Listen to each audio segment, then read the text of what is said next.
Góðu gestir, ég vil bjóða ykkur hjartanlega velkomin á þetta málþing hér í Háskóla Íslands og yfirskriftin Hrun og endurreisn. Og full ástæða til þess að fjalla þetta hér, hrun og endurreisn, eru vafalaust með einhverjum merkilegustu atburðum Íslandssögunnar frá upphafi. Þetta hefur reyndar þegar töluvert mikið verið skrifað, komið út nokkrar bækur, fjöldi greina, meðal annars eftir íslenska fræðimenn, í mjög mörgum greinum félagsvísinda. En tilefnið þess að við erum hér samankomin í dag að það að koma hér út ný bók, þessi hérna, sem heitir The Icelandic Financial Crisis og undirtitillinn A Study into the World Smallest Currency Area and its Recovery from Total Banking Collapse. Ég nú ekki búinn að lesa bókina en hún falleg, vel prentuð og þar að auki hef ég verið upplýstur að menn geta keypt hana á einstaklega vægu verði frá bóksala stúdenta hér eftir og mér skilst að þetta sé í fyrsta skipti sem bóksala stúdenta vinnur internetið í verðsamkeppni. Svo tók ég sérstaklega eftir því þegar ég var að skoða hér forsíðuna að það þessi fína mynd og hún af eldgosi og væntanlega táknræn. Við Íslendingar erum vanir náttúruhamförum og reyndar líka alls konar efnahagskrísum og ég get játað það svona í þennan hóp eins og Kjartan Ólafsson sagði alltaf fyrir gamla daga að þó að náttúruhamfarir og efnahagshrun séu auðvitað alvarlegir atburðir fyrir þjóðirnar sem í þeim lenda, þá gildir það ekki alveg fræðimenn. Jarðfræðingar verða því glaðari sem að náttúruhamfarirnir eru meiri og hagfræðingar og stjórnmálafræðingar verða líka þeim glaðari sem að meira gengur á þannig að menn sé ekki bara í þessu venjulega stússi eins og alltaf. Höfundarnir eru tveir að bókinni. Það Ásgeir Jónsson, dósent og deildarforseti hagfræðideildar Háskólans og Ásgeir hefur reyndar áður skrifað bók hrunið sem heitir Why Iceland og sem ég skilst að sé í verulegu áliti. Ég hef nú ekki sjálfur alveg skilning á hinum æðri fjármálum en ég get mælt með þeirri bók þó ekki væri fyrir annað en í henni eitthvað snaggaralegasta og stysta og greinarbesta yfirlit Íslandssöguna frá 1874. Virkilega góð lesning. Hinn höfundurinn Hersir Sigurgeirsson, dósent við viðskiptafræðideildina. Og fyrirkomulagið á fundinum verður þannig að þeir höfundarnir byrja á því að gefa okkur smá yfirlit hvað þeir eru að skrifa Þeir hafa svona korter hvor. Eftir það fáum við hér mikið einvalalið í pallborð og í pallborðinu eru einstaklingar sem að allir eru nákunnugir þeirri atburðarás sem að fjallað í bókinni og komu allir að því að bregðast við þeim vanda sem að þjóðin lenti í hruninu. Og þessir ágætu og upplýstu pallborðsmenn eru Jóhannes Karl Sveinsson, hæstaréttarlögmaður og lagalegur ráðgjafi stjórnvalda í viðbrögðum við falli bankana og ýmsum eftirmálum þess, Jónas F.R. Jónsson, héraðsdómslögmaður og fyrrum forstjóri fjármálaeftirlitsins, Sigurður Hannesson, framkvæmdastjóri eignastýringar Kviku og fyrrum varaformaður framkvæmdahóps stjórnvalda losun fjármagnshafta og Kristrún Heimisdóttir sem að nú rannsóknarfélagi við Columbia Law School í New York en var ef ég man rétt vann bæði með Árna Páli og Ingibjörgu Sólrúnu á þessum tíma. Það ekki rétt, Kristrún? Meðal annars. Ég mun kynna mér frekar afrekaskrána hér á eftir. Eftir að við höfum lokið umræðum, við reiknum með að þetta verði mjög fjörlegt og þeir í pallborðinu eru svona discussant og þeir geta hvort heldur skjallað höfundana eða grillað þá. Það hvort tveggja mjög velkomið. Svo geta þeir líka rætt sín eigin hlut og afrek í baráttunni við afleiðingar hrunsins. En síðan verða hér almennar umræður eftir fundin þar sem við verðum með léttar veitingar hér frammi og þar geta menn svona átt góða stund og spjallað þetta. En við byrjum sem sé á því að höfundarnir eru með stuttar framsögur og Ásgeir Jónsson ætlar að byrja. Gjörðu svo vel.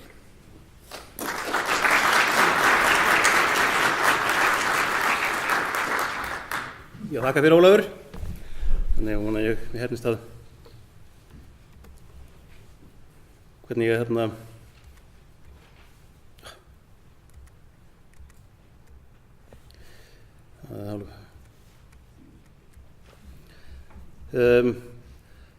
varandi hrunið, þá þegar ég að kenna þá tala það að í rauninni að hrunið það fyrsta sem við gerum á okkur svona alþjóðlegum skala sem skiptir okkur máli fyrir umheiminn frá því að við þarna rituðum Njálu og afhentum fullveldið þess að frá því að við þarna sömdum við Noregskonung hvað var 262 og skriðum Njálu eitthvað það leyti, eitthvað aðeins þá höfum við í rauninni ekki gert neitt sem að kallar á eitthvað athygli umheimsins eða skiptir umheiminn einhverju máli.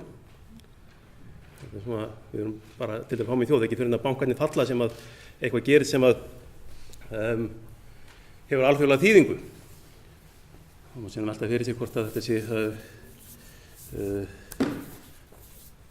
nákvæmlega hver þýðingin eins og Ólafur sagði þá hafa verið gefin út mörg rit hrunið og það hefur verið mikil vakning með alls konar fræðigreina að reyna að útskýra hrunið út frá sinni lið, út frá sálfræði, stjórnmálafræði, atferlisfræði, ég veit ekki með dýrafræði en einum öðrum hætti. En ég held að segja samt fyrsta bókin sem fer yfir endurreisnina og fókus bókarinnar þessar bókar endurreisn. Og hún hefst í rauninni, bókin hefst þessa helgi þegar að forsætisráðherra hefur komið sér fyrir í þarna ráðherra bústaðnum við sér Tjarnargötu og þeir alltaf komið í óefni og byrjar þar. Og síðan náttúrulega farið yfir, fyrstu tveir kaflarnir farið yfir atburðarás hrunsins, neðurlögin og síðan náttúrulega hryðjuverkalögin og allt þetta. Og svo framvegis, allir þessi atburðir eru náttúrulega mjög vakandi í hugum okkar hérna, þegar ég að kenna ungu fólki þá þetta eitthvað sakfræðilegur fróðleikur. Nokkurn veginn. Þau segja við mig að ég var bara eitthvað 16 ára þegar þetta gerðist eða ég var í gagnfræðaskóla eða eitthvað þegar þetta gerðist og þeim hætt, ég verið að fara að finna, þeim hætt að finna þessar hrunnsögur endilega mjög skemmtilegar. Þannig að en það svo sem alveg hægt að fá leið á þessu. En ég með 5 leksíur sem ég dreig að þessu og í rauninni bara svona dálítið yfirborðskennt þar að segja að ég ekki fara nákvæmlega inn í að því að þá má segja það að það voru einhver lítið fordæmalausar aðstæður sem komu upp hér og við urðum að þreifa okkur áfram í viðbrögð. Þannig að það var ekki þannig að einhver kemi bara með einhverja svona töfralausn sem var bara notuð, heldur voru menn að urðum að þreifa sig áfram og jafnvel í neðurlegin að þau urðu ekki til bara allt í einu þú voru bæði þróast á undan og síðan á eftir hvernig þeim var beitt. En allavega ef ég fer í þetta 5 leksíur og ég skal reyna að tala hratt, reyndar ég tala alltaf hratt, þannig að ekki fyrsta leið númer 1, alþjóðleg bankastarfsemi. Lönd án forðagjaldmiðils geta ekki verið alþjóðlegar fjármálamiðstöðvar, má segja. Þannig að þá eru lándið þrautavara ekki möguleg. Og það var náttúrulega ástæðan fyrir okkur bankarnir fjallu, sem að við erum með krónu, það þjóðlegur gjaldmiðill, bankarnir voru með fjármagnsþörf í erlendum gjaldmiðlum og Íslenski seðlabanki gat ekki prenta krónu fyrir það. Það raunin olli bara gjaldeyriskrísu því að krónar þurftu þó í raunin fara í gegnum gjaldeyrismarkaðinn til að verða að einhverjum notum. Og bankakerfi sem ekki með trúverðugan lánandi þrautavara, að þau eru alltaf óstöðug og geta alltaf fallið. Og þetta er náttúrulega umhugsunarefni, bankakerfið var náttúrulega 10% landsframleiðsla, það var alltaf stórt, augljóst núna, en hversu stór mega bankakerfið vera? Breska bankakerfið 4,5 sinnum bresk landsframleiðsla, þeir voru með lífið í lúkunum að það félli ofan á þá á sínum tíma. Það var líka að velta fyrir sig hvað seðlabankar og litlu myndstöðvar geta raunverulega prentað af peningum, eins og þessi bankar sem við erum núna með, sem eru þessi 3, ef þeir myndu lenda í vandræðum, er í raunverulega hægt að veita lausafjáraðstoð í krónum. Því að krónuna sem seðlabanki prentar þær leita alltaf út á gjaldeyrismarkaðinn. En það eru í litlum opnum hagkerfum þá eru bankakreppa og gjaldeyriskreppa sama kreppan. Peningurinn flýr úr bönkunum og út úr landinu. Hérna sést hvað gerðist, gjaldeyrismarkaðurinn þornaði upp þarna eftir að Bandaríkjamenn eða það er að segja Bandaríski seðlabankinn neitaði að gefa okkur línu. Við vorum eina landið eina vestræna landið sem þeir neituðu að gefa línu. Og það sem var 22. september að mig minnir, og það var þá sem að krónan í rauninni rotaðist. Það er að segja gjaldeyrisviðskiptin þurrkuðust út. Það lá þá fyrir að við myndum ekki fá hjálp og þá þornuðu upp viðskipti og þá urðu rauninni íslenska bankaeignir illiquid eins og við köllum það ósýnilegar. Lesson nr. 2, Evrópska bankalíkanið. Það hefur verið gríðarlega mikil umræða um það að einhvern veginn íslensku bankarnir 3 hafi ekki verið bankar, hafi verið eitthvað annað, sem er mjög furðulegt, en þetta er í rauninni algjörlega tilbrigði við hið Evrópska bankalíkan. Og Evrópska bankalíkanið er byggt á heildsölu fjármögnun. Það var byggt á svokölluðu pari passu, skuldabréfa fjármögnunar og innlána. Þannig að skuldabréfa hefur jafnan rétt að eignum slitabúa eins og innlán og það felur í sér óbeina ríkisábyrgð. Og þess vegna voru evrópskir bankar að gefa skuldabréfa alveg í bílförmum á þessum árum, aðalega frá 1998 til 2008, sem voru með óbeina ríkisábyrgð og þetta er evrópski bankalíkan, en það eru evrópskir bankar risastórir. Meðalstærð bankakerfis í Evrópu er 3,5 sinnum landsframleiðsla. Og samanborið við bandaríska kerfi sem er eitthvað 1 sinnum landsframleiðsla og bankar þær eru fjármagnaðir þarna með innlánum. Og það er líka fyrir þessi óbeina ríkisábyrgð skapaði hvata til ómikillar áhættusækni og síðan að stórir efnahagshertingar þeirra urðu að þjóðarvá eftir fall Lehmans. Og það voru 20 evrópskir bankar sem lentu í vandarum og þurftu að bjarga þarna eftir fall Lehmans og þar með talið Danske Bank sem þarna líka var mikill útrásarbanki bæði vegi. Þannig að ég held í rauninni þessi tengsl voru skorin á milli ríkisfjárfestinnar og bankana með niðurlögunum sem í rauninni settu innlán í forgang. Bönkunum sem var leyft að falla, skuldabréfaeigendum tóku tapið. Þetta var gert ex post eða eftir á með því að endurskrifa lánasamninga. Í Evrópu er verið að reyna að gera þetta ex ante eða fyrirfram með því að bankar hafa verið að reyna að gefa svokölluð bail-in bonds eða CoCos sem eru þá liggur þú fyrir að þessi bréf hafa koma eftir innlán. Þessi fjármögnun hins vegar ótrúlega dýr og það liggur fyrir að hún getur ekki verið grundvöllur af fjármögnun atvinnulífs á meginlandi. Og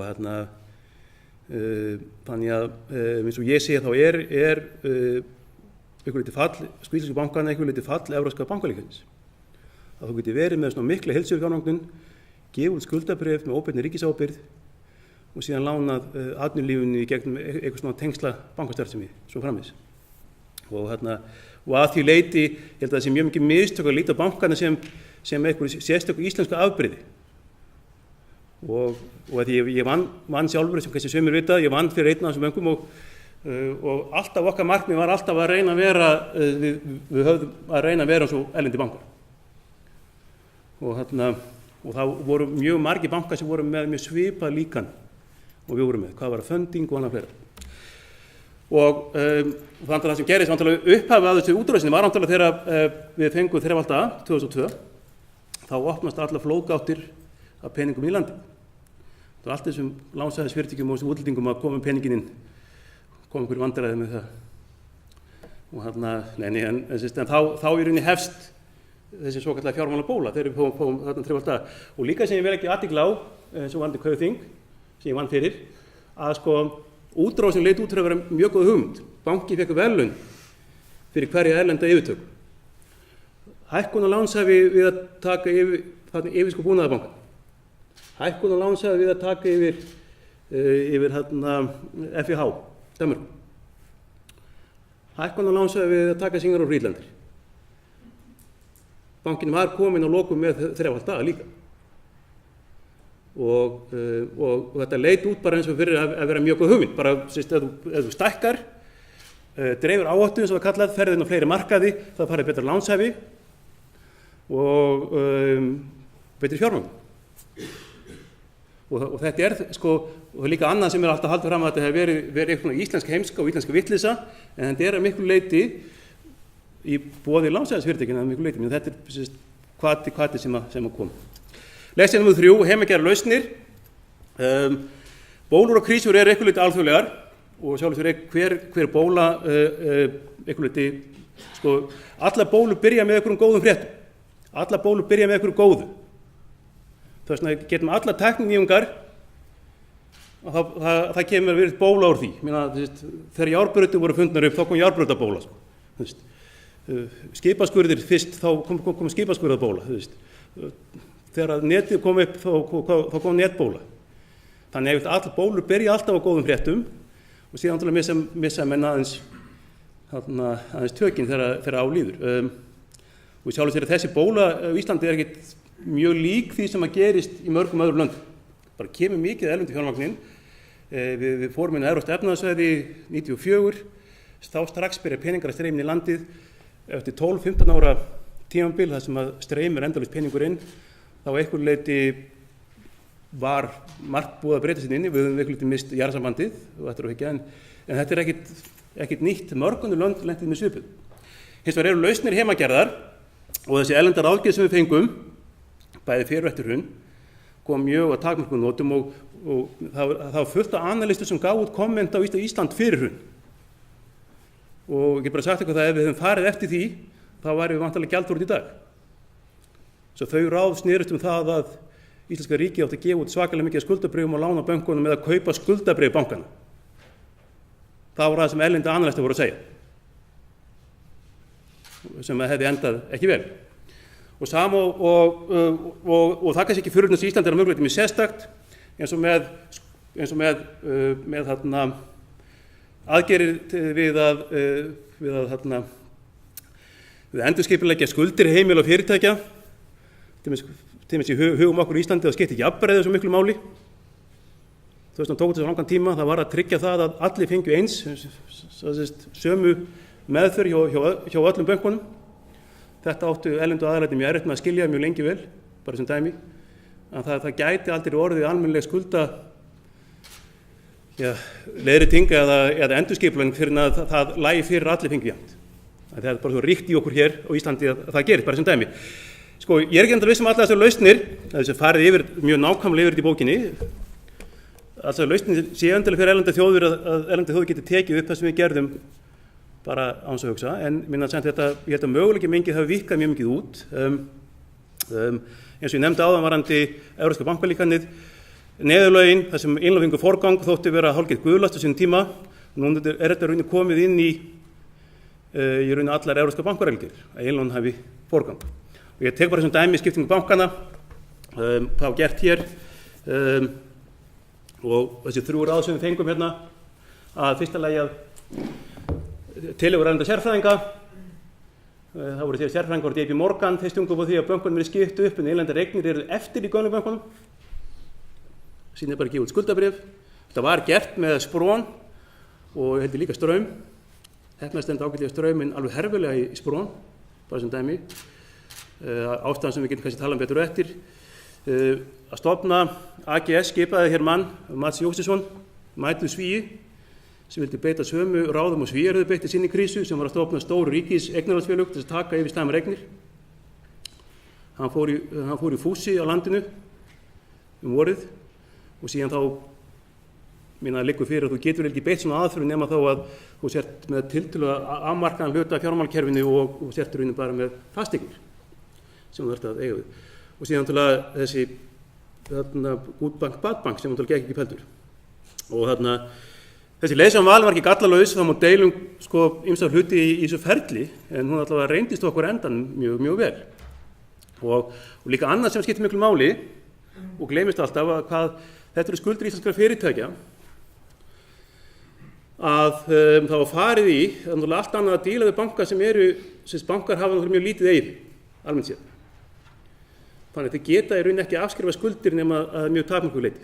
Hins vegar að þetta banka sem eru í rauninni orðin gjaldþrota, að þá komum svo mikið svigrúm að endurskipuleggja skuldir þeirra viðskiptamenn og það var gert hér hvað var að fyrirtækin sem farið inn í og skuldir íslenskra fyrirtækja lækka verulega.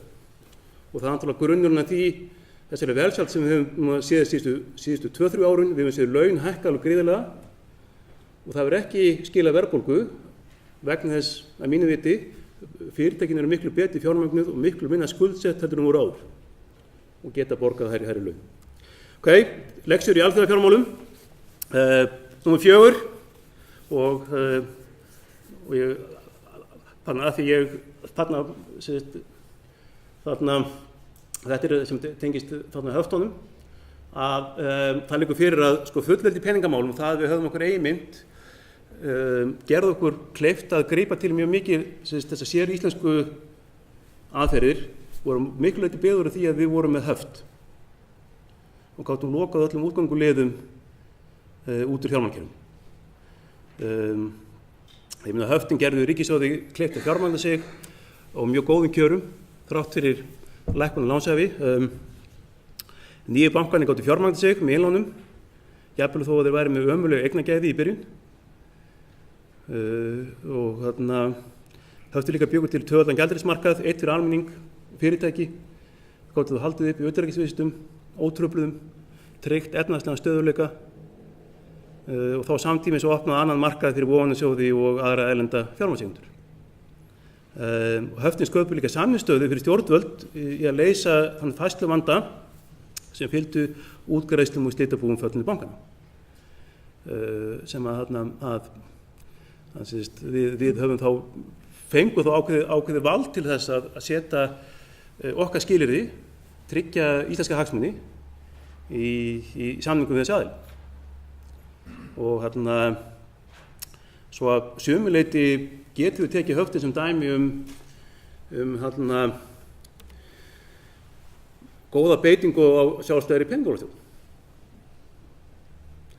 Og ég með mynda af þessum tvöfalda gjaldeyrismarkað, þetta annars vegar aflandsgengið og hins vegar álandsgengið og sjá að það töluvert mikill munur á.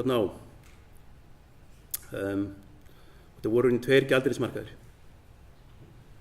svo til staðir. Hins vegar, og lesson 5 sem kann að samt ég ekki endilega viss það að íslenska endurreisnin sé endilega skólabókar dæmi það að við eigum að hafa peningaleg sjálfstæði og ef að gengislækkun er efnahagslegt meðal þá getum við ekki stjórnað skammtastærðinni. Ég held að við hefum þurft 25% gengislækkun, markaðan lét okkur hafa 75%, með höftum þá fórum við 50%. Við höfum átt við töluverðan óstöðuleika í EDIA frá 1918, varandi hagkerfið, gengið, við höfum verið endalausar gjaldeyriskrísur hjá okkur. Það má alveg halda því fram með rökum að krónan endurspegli vandamál inn í kerfinu, sem er rétt. En á sama tíma þá einhver leyti hefur líka, það að geta alltaf fellt gengið hefur líka leitt til ákveðins agaleysis eins og hvernig að laun eru ákvörðuð í þessu landi, kjarasamning. Svona venjulega þjóðir álíta það að 1-2% hækkun kaupmáttar á ári sé bara massa fínt. Okkur finnst 10-20% vera bara eðlilegt.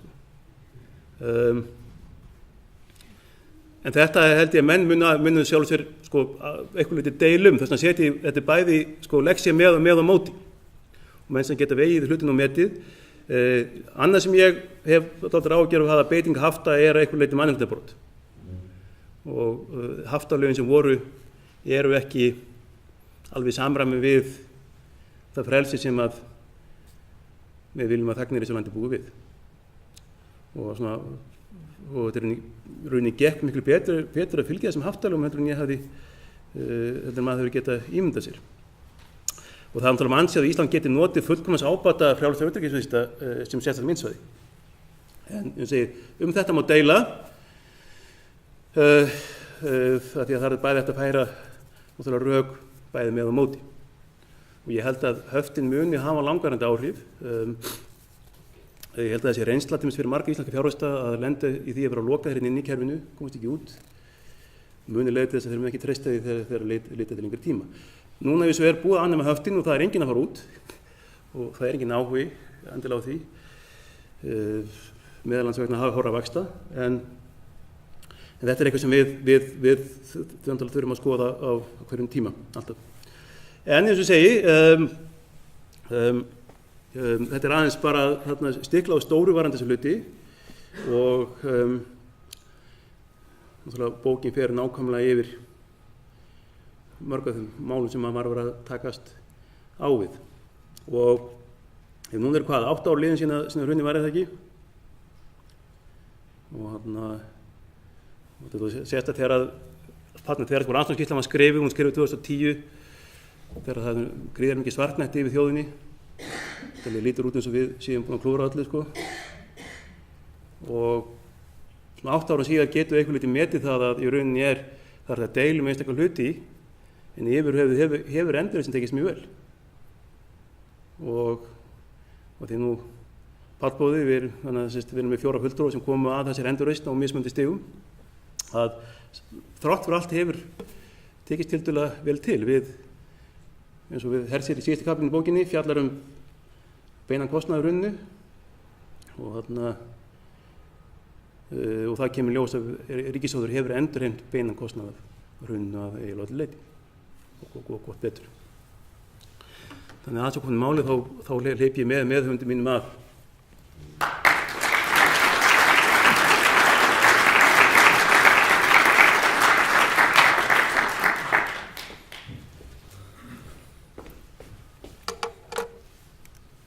Þakka þér fyrir þetta, Ásgeir.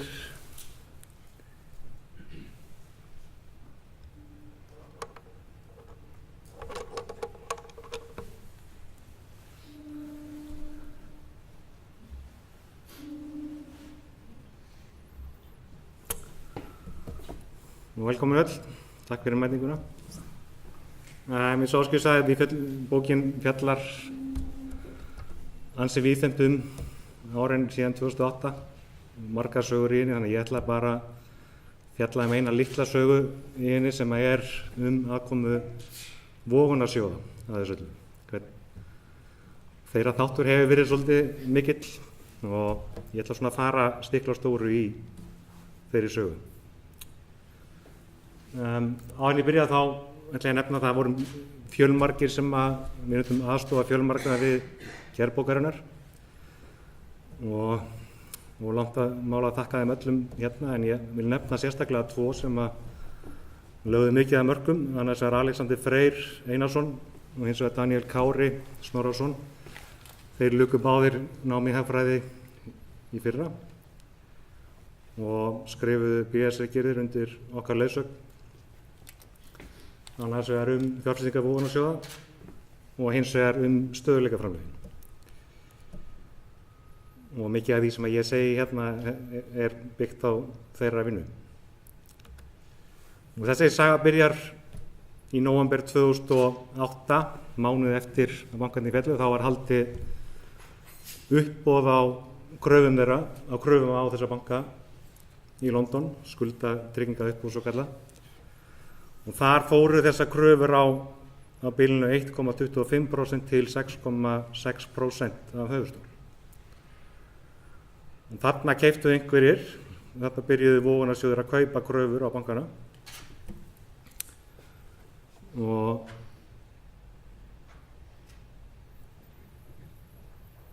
Glitnir var þarna 3% og Kaupþingar 6,6%. Næstu mánuð eftir urðu lífleg viðskipti með þetta og verð á þeim fór með hratt hækkandi. Ári síðar var það komið upp í 23,5% á Kaupþingi og þeir sem fóru inn þarna strax í byrjun virðast hafa hagnast ansi vel að þessu. Og það lá ekkert alveg fyrir nákvæmlega hverju það voru sem voru að kaupa þetta, en það kom í ljós þarna í árslok 2009, þá birtu slitabúin yfirlit yfir það sem að lýstu kröfum við búin. Og þá kom þessi mynd í ljós að það voru mikið til vogunarsjóðir sem að höfðu verið að kaupa kröfur. Þeir höfðu keypt 30% af öllum kröfum á Kaupþing, 24% af öllum kröfum á Glitni, miklu minna á Landsbankann, enda verð af þeim var mjög lágt og það var ekkert búist við að almenni kröfuhafar fengi mikið út. En það voru svo mikla forgangskröfur á það bú. En þarna sjáum við Bápost langstærstur með mikið á Kaupþing, og annar þarna Davidson Kempner sem er með sjóð sem heitir Burlington Loan Management, sem hefur verið umsögðu mikill. Þessi tveir, ég ætla svona að nefna þessa aftur hérna í lokin. Og svo eru þarna fleiri, þetta voru þessi 10 stærstu. Og þetta er að markaðsvirði og þess vegna líka er Landsbankinn svona lítill, hann sést varla þarna. Því að þó svo er 8-11% kröfum þá að virðið þeirra svo lítið. Það aðeins þessa vogunarsjóði, við þekkjum þá mörg orðið ágætlega. Þetta er þýðing á orðinu hedge fund. Íslenska orðið gefur til kynna að þeir byggi svolítið á vogun og margir þeir að gera það, annarkvort með lántöku eða með afleiðuviðskiptum, en það er ekkert algilt með þá og þeir sem hafa verið hér er ekkert endilega í því. En það sem þeir eiga sameiginlegt er að þeir beita allir mjög virkri stýringu, er að leita mjög aktíft að tækifæri. Þetta er ekki hlutlausir fjárfestar, þeir finna tækifæri og reyna að nýta sér. Og ef þeir geta, ef það dugir að vera í skamman tíma, þá vilja þeir það helst, en stundum þarfnast að lengri tíma og stundum neyðast þeir til að vera lengur. Eins og til dæmis hér, þeir hafa verið hér í 8 ár, sumir hverjir. Þeir eru alltaf tilbúnir til að beita sér mjög mikið til að auka virði eigna sína með einhverjum hætti. Og sérstök undirtegund af þessum sem við þekkjum líka, rækamarsjóðir, það er orðið notað yfir þá sem að einbeita sig sérstaklega því að kaupa kröfur á gjaldþrota fyrirtæki eða illa stödd ríki. Og sumir sjóðir eru eingöngu í þessu, en margir hedgesjóðir eða vogunarsjóðir fara í þetta eða sjá tækifæri í því. Sem heilt hafa þessi sjóðir frekar slæmt orð á sér, þekkjum það. Þeir þykja stundum óvagnir í að fylgja eftir kröfum sína, þeirra markmið er að fá sem mest út úr sínum fjárfestingum, beita öllum tiltækum ráðum og við þekkjum það hér að jafnvel lágu þeir undir grunum að hafa hlerað síma ráðamanna hér og ekkert hafi sannast það, einhverjir grunuðu á það. Nú eftir áður en þessi kröfavalisti lá fyrir þá þurftu íslensk stjórnvöld aðeins að eiga við þessa vogunarsjóði þegar að nýju bankarnir voru stofnaðir. Þá komu þeir að því, upphaflegar áætlanir stofnun nýju bankanna gerðu ráð fyrir að eignir og gömlu bönkunum yrðu færðar yfir til þeirra nýju á verðmæti sem að Deloitte gerði fyrir íslenska ríkið. Það var nokkuð hátt fannst ríkinu og það hefði þýtt að nýju bankarnir hefði skuldað þeim gömlu 600 milljarða og ríkið hefði þurft að leggja til 385 milljarða til viðbótar í eigið fé. Þetta þótti mönnum á mikið og vildu reyna semja þetta og samningar sem að skipta skoðanir hafi verið á hversu góðir hafi verið. Þeir skiluðu þessu að minnkuðu skuldir nýju bankana niður í 250, minnkuðu eiginfjárframlagið niður í 190 og í staðinn urðu slitabúin hluthafar í öllum bönkunum. Það var fyrirfram kostir, það voru ríkið gekk viljugt að þessum samningum og kostirnir fyrir ríkið voru að það var minna eiginfjárframlag, það er minni áhætta. Og þetta bankakerfi var miklu heilbrigðara fyrir vikið. Það var ekki með 600 milljarðar skuldir og það hafði meira þol fyrir hugsanlegum áföllum. Fyrir slitabúin var það að þau myndi njóta hagnaðar ef vel gengi. Eftir á virðist þetta hafa verið afar gott fyrir ríkið þessi samningur og sérstaklega ef við lítum til þess að við fengum síðan bankana aftur. Og þetta er eiginlega auðvitað við einkavæddum áhættuna og þjóðnýttum gróðan nánast í þessu.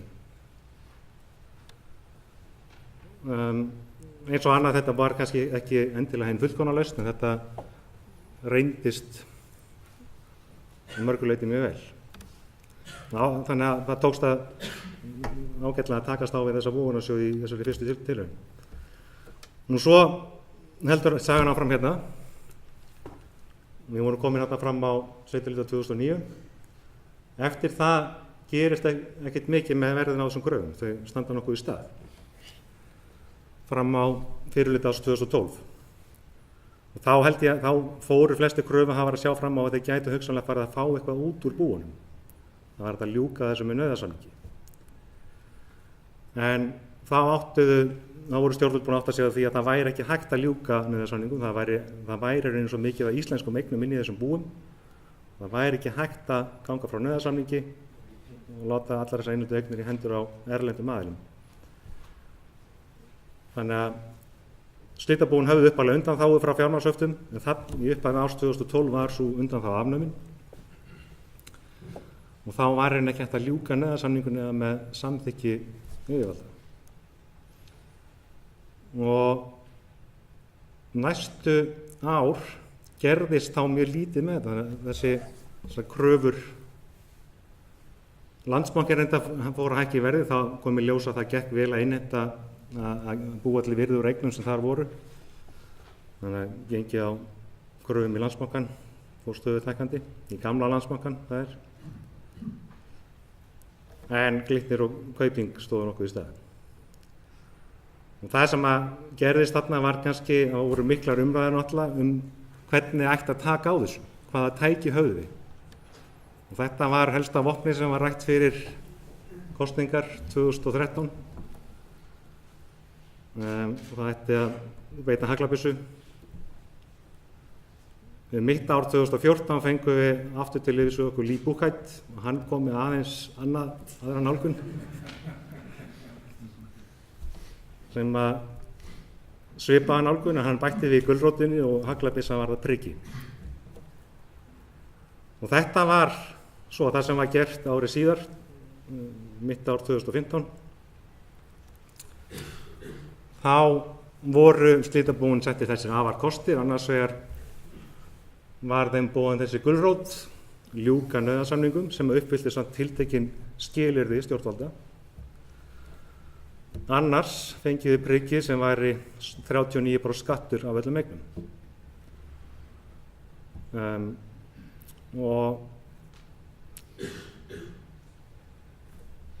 þau völdu öll fyrir kostin sem betur fer. Og það endaði á því að Glitnir gaf eftir 24% af sínum eignum til ríkisins, Kaupþing 16% og Landsbankinn 10%.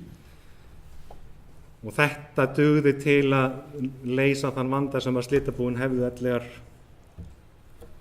valdi þjóðarbúinu ef allar þessar innlendur eignir hefði farið í hendur á erlendum kröfuhöfum.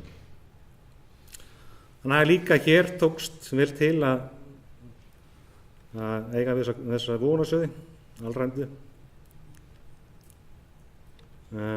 Og svo lauk þessu þarna með nauðasamningum og þá voru búin komin í hendurnar á þessum kröfuhöfum.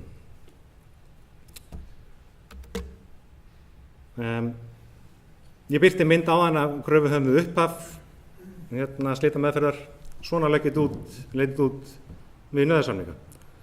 Bápóst þarna farin út, þeir voru stærstir, þeir ákveðu á miðri leið að selja þessu út.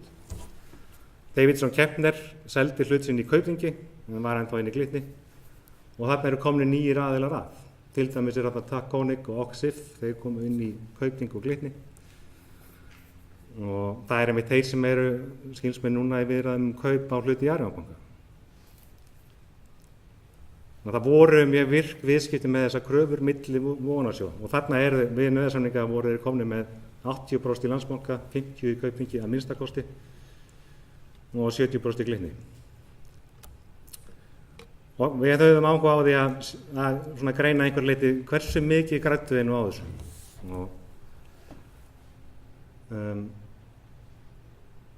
Þannig að hér annars vegar sýnum við þessar tvo sem ég nefndi, Baupost, sem að þeir fóru inn mjög snemma, keyptu líklega mjög fljótlega eftir skuldatryggingaruppboði eða í uppboðinu sjálfu. Það seldi sig út árið 2012. Þeir komum ágætlega út úr þessu. Davidson Kempner, þeir komu inn aðeins síðar, líklega ekki fyrir upphafi árs 2009 og voru fram að nauðasamningum. 13%, það ágætt, en ekkert sérfræðilegt. Og svo skiptum við þessu upp í tilbúna sjóði, einhver sem fór inn í uppboðinu 2008, seldi sig út 2012. Annar sem var allan tíman fram með nauðasamningum, eitt sem keypti sig inn 2008, seldi sig út 2012 og svo aðrir sem keypti sig inn 2012. Og voru fram með nauðasamningum og það voru náttúrulega ýmsir. Og þessi síðasti flokkur kom ekkert sérstaklega vel út.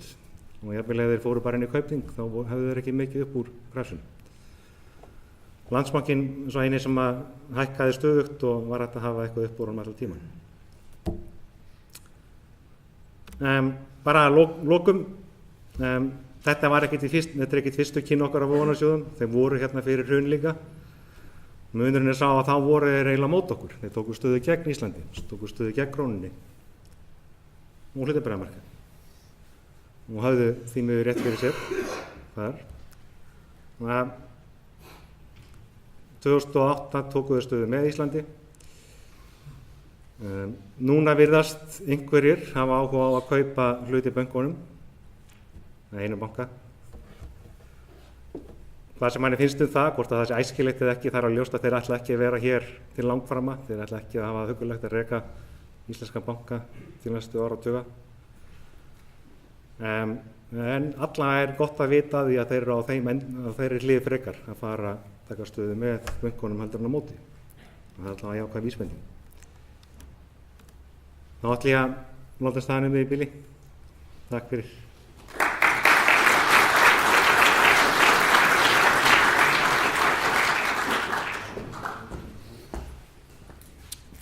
Takk höfundar fyrir þetta prýðilega yfirlit. Ég vil biðja komum þá að pallborðsumræðunum og ég vil biðja höfundana og panelistana okkar fjóra að koma hér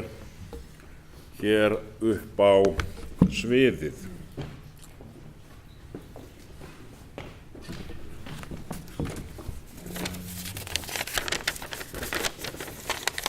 Það er svona frísýting.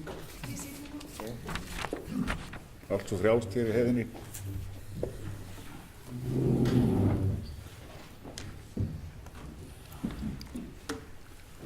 Já, fyrirkomulagið er sem til það að okkar, þetta er ágætu einstaklingar sem hér eru komnir í panelinn. Ég ætla að biðja þá að byrja á því að bregðast við almennt við bókinni, eventuelt svona í einhverjum grófum dráttum, leggja mat á hvernig endurreisnin hafi tekist, en annars hafið þið frjálsar hendur það nákvæmlega með hvaða hætti við viljið taka á málinu. Og ef við byrjum bara á endanum, Jóhannes Karl, ef þú vilt byrja. Já, góðan daginn. Ég ætla bara að biðja okkar höfundunum til hamingju. Þetta er mjög virðingavert að hafa tekið þetta saman og sérstaklega finnst mér áhugaverðar ýmsar tölulega samantektir sem að finna í bókinni og í þessari kynningu sem ég voru ekki alveg fyllilega ljósar áður. Þannig að það er bara í besta mál. Hvernig hefur tekist til með endurreisnina?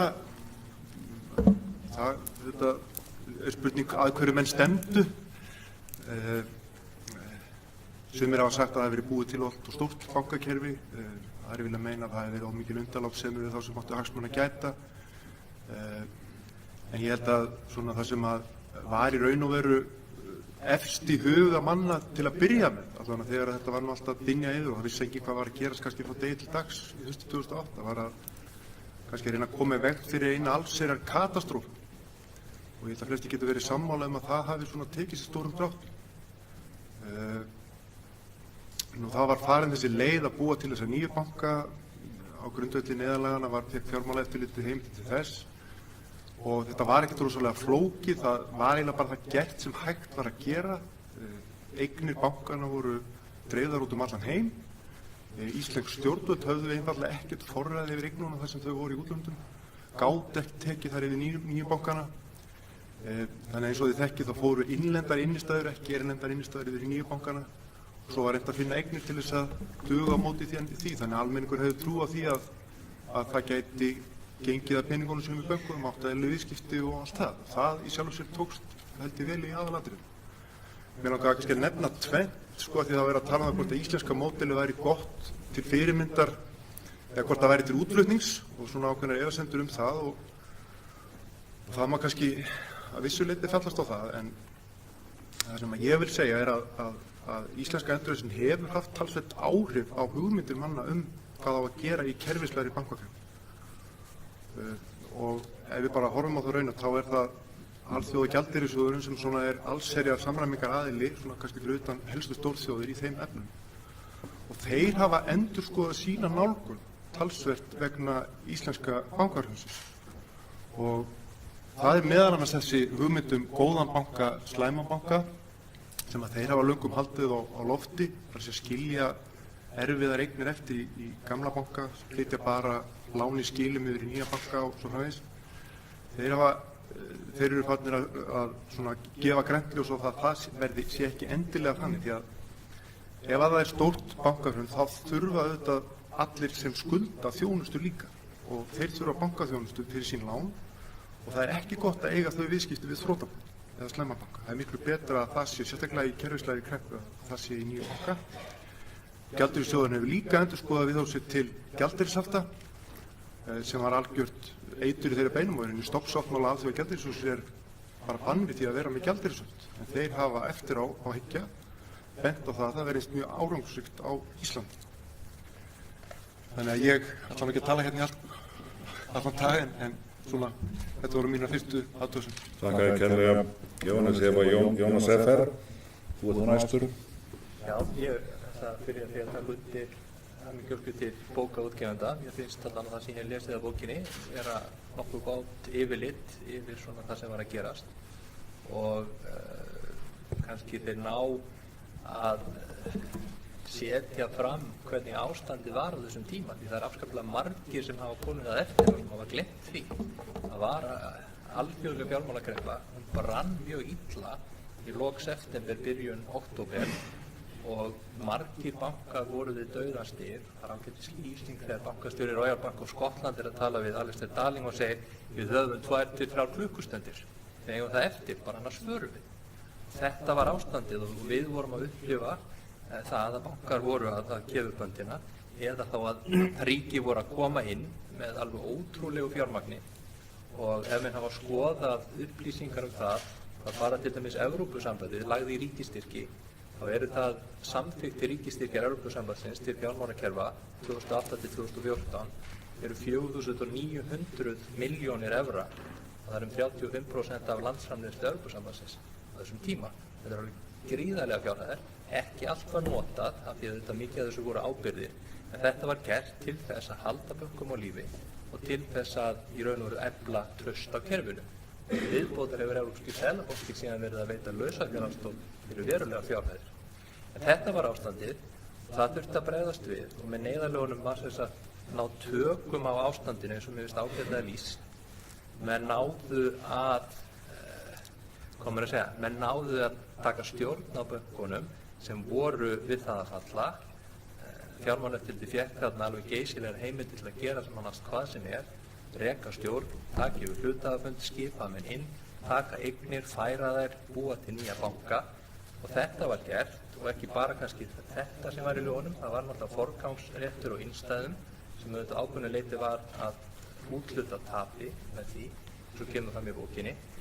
En svo kannski til viðbótar var í lögunum ákvæði sem takmarkaði það að það væri hægt að ganga að bönkunum á meðan þeir voru í þessu ástandi.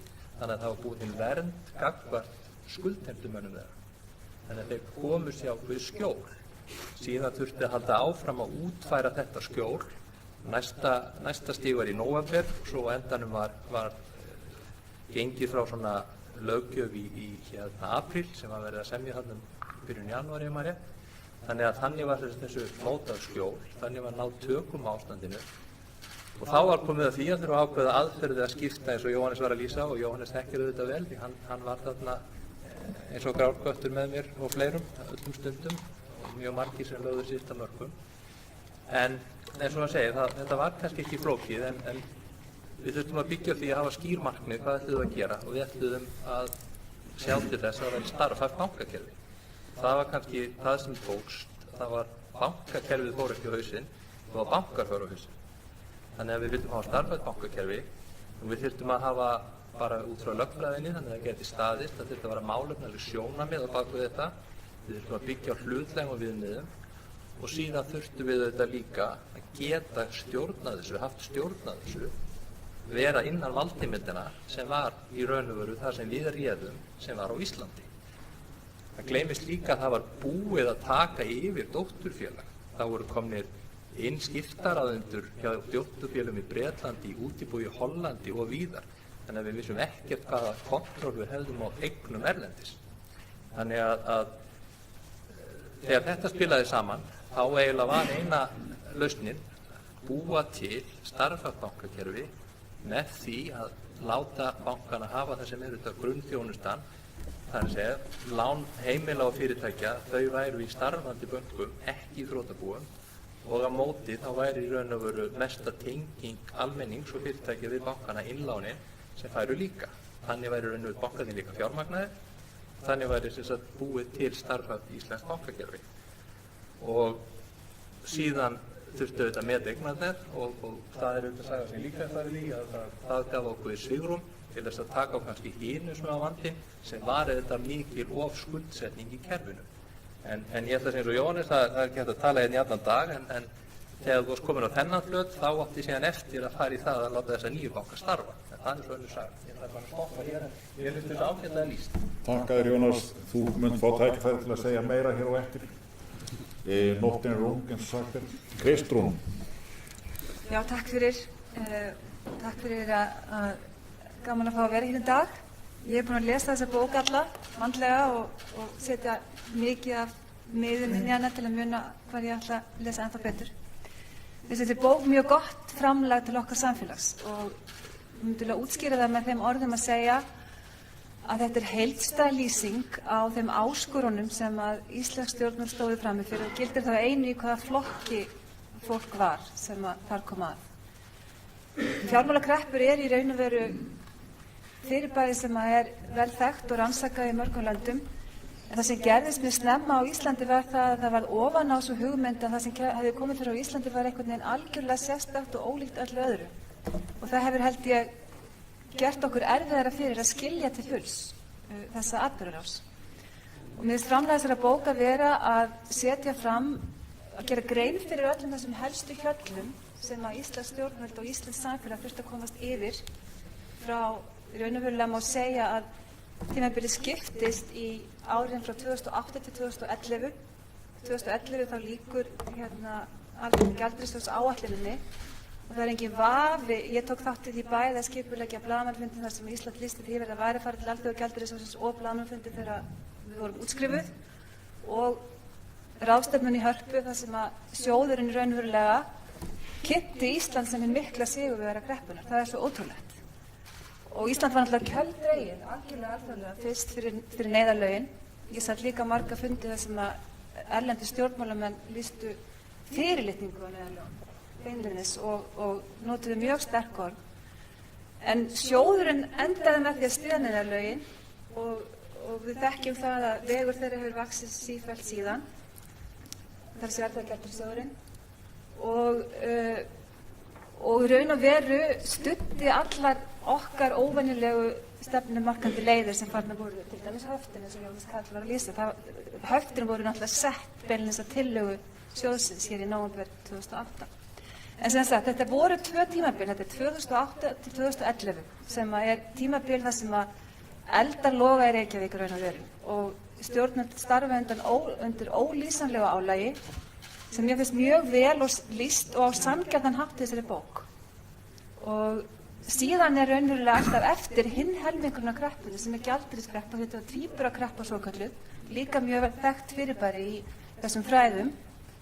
Og seinni helmingurinn raunverulega er úrvinnsla gjaldeyriskreppunnar sem að má segja að það sé komin á ákveðinn lokapunkt og ég veit að Sigurður mun örugglega koma nánar.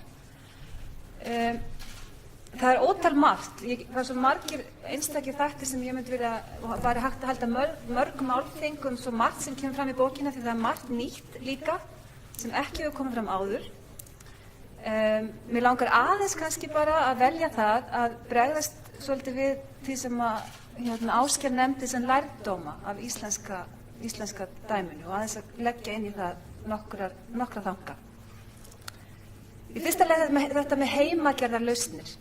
Það er alveg rétt. Ég held að það sé mjög mikilvægur punktur vegna þess að, og það er rétt sem Ásgeir sagði, að það voru mjög margir sem þóttust allt vita íslenskar aðstæður. Til dæmis Paul Krugman og Beuter á ráðstefnunni í Hörpu og svo framvegis. En það voru allt saman menn sem verið að draga almennar ályktanir. Þegar verið er að vinna inn í þessum aðstæðum þá verður að skilja hvernig til dæmis bara lögfræðilega staðan er á milli einstakra stofnana. Það er að skilja hvar dómina áhrifin liggja. Og ég er sammála þessu að í hverju einustu stöðu þá þurfti að átta sig á því að þetta var skákborð og hver einustu leikur gat leitt til fjandsamlegri leiki á öllum áttum og svo hins vegar líka einhverja lausna sem duga einhverjum. Og þarna er mjög mikilvægur hlutur á ferðinni vegna þess og það er mikilvægt að draga þetta fram vegna þess að þetta er líka atriði sem skiptir máli fyrir hagstjórn landsins til framtíðar horft. Það þarf líka að skilja að það þarf heimagerða hugsun það hvers konar bankar eru hæfilegir fyrir Ísland til framtíðar. Ég held að það sé eitt lærdómurinn sem hefur svolítið kafnað eða horfið á bak við tjöld og er gott að draga fram í þessu samhengi. Hérna var þetta að hafa miklu lengra mál en þetta er mjög mikilvægt. Hann nefndi síðan líka fullveldi í peningamálum og það hefði raunverulega verið dæmi góðan nýtingu fullveldis í peningamálum að setja höftin.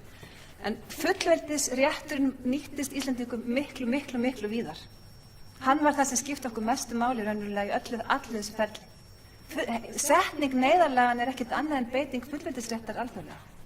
Það var kannski hægt að leita svo að það verið neyðarréttur heima við, en í alþjóðlegu samhengi er það beiting fullveldisréttar. Það er bara þannig. Og á þeim grunni var líka hægt að gera ýmsa aðra hluti sem að skipta miklu máli.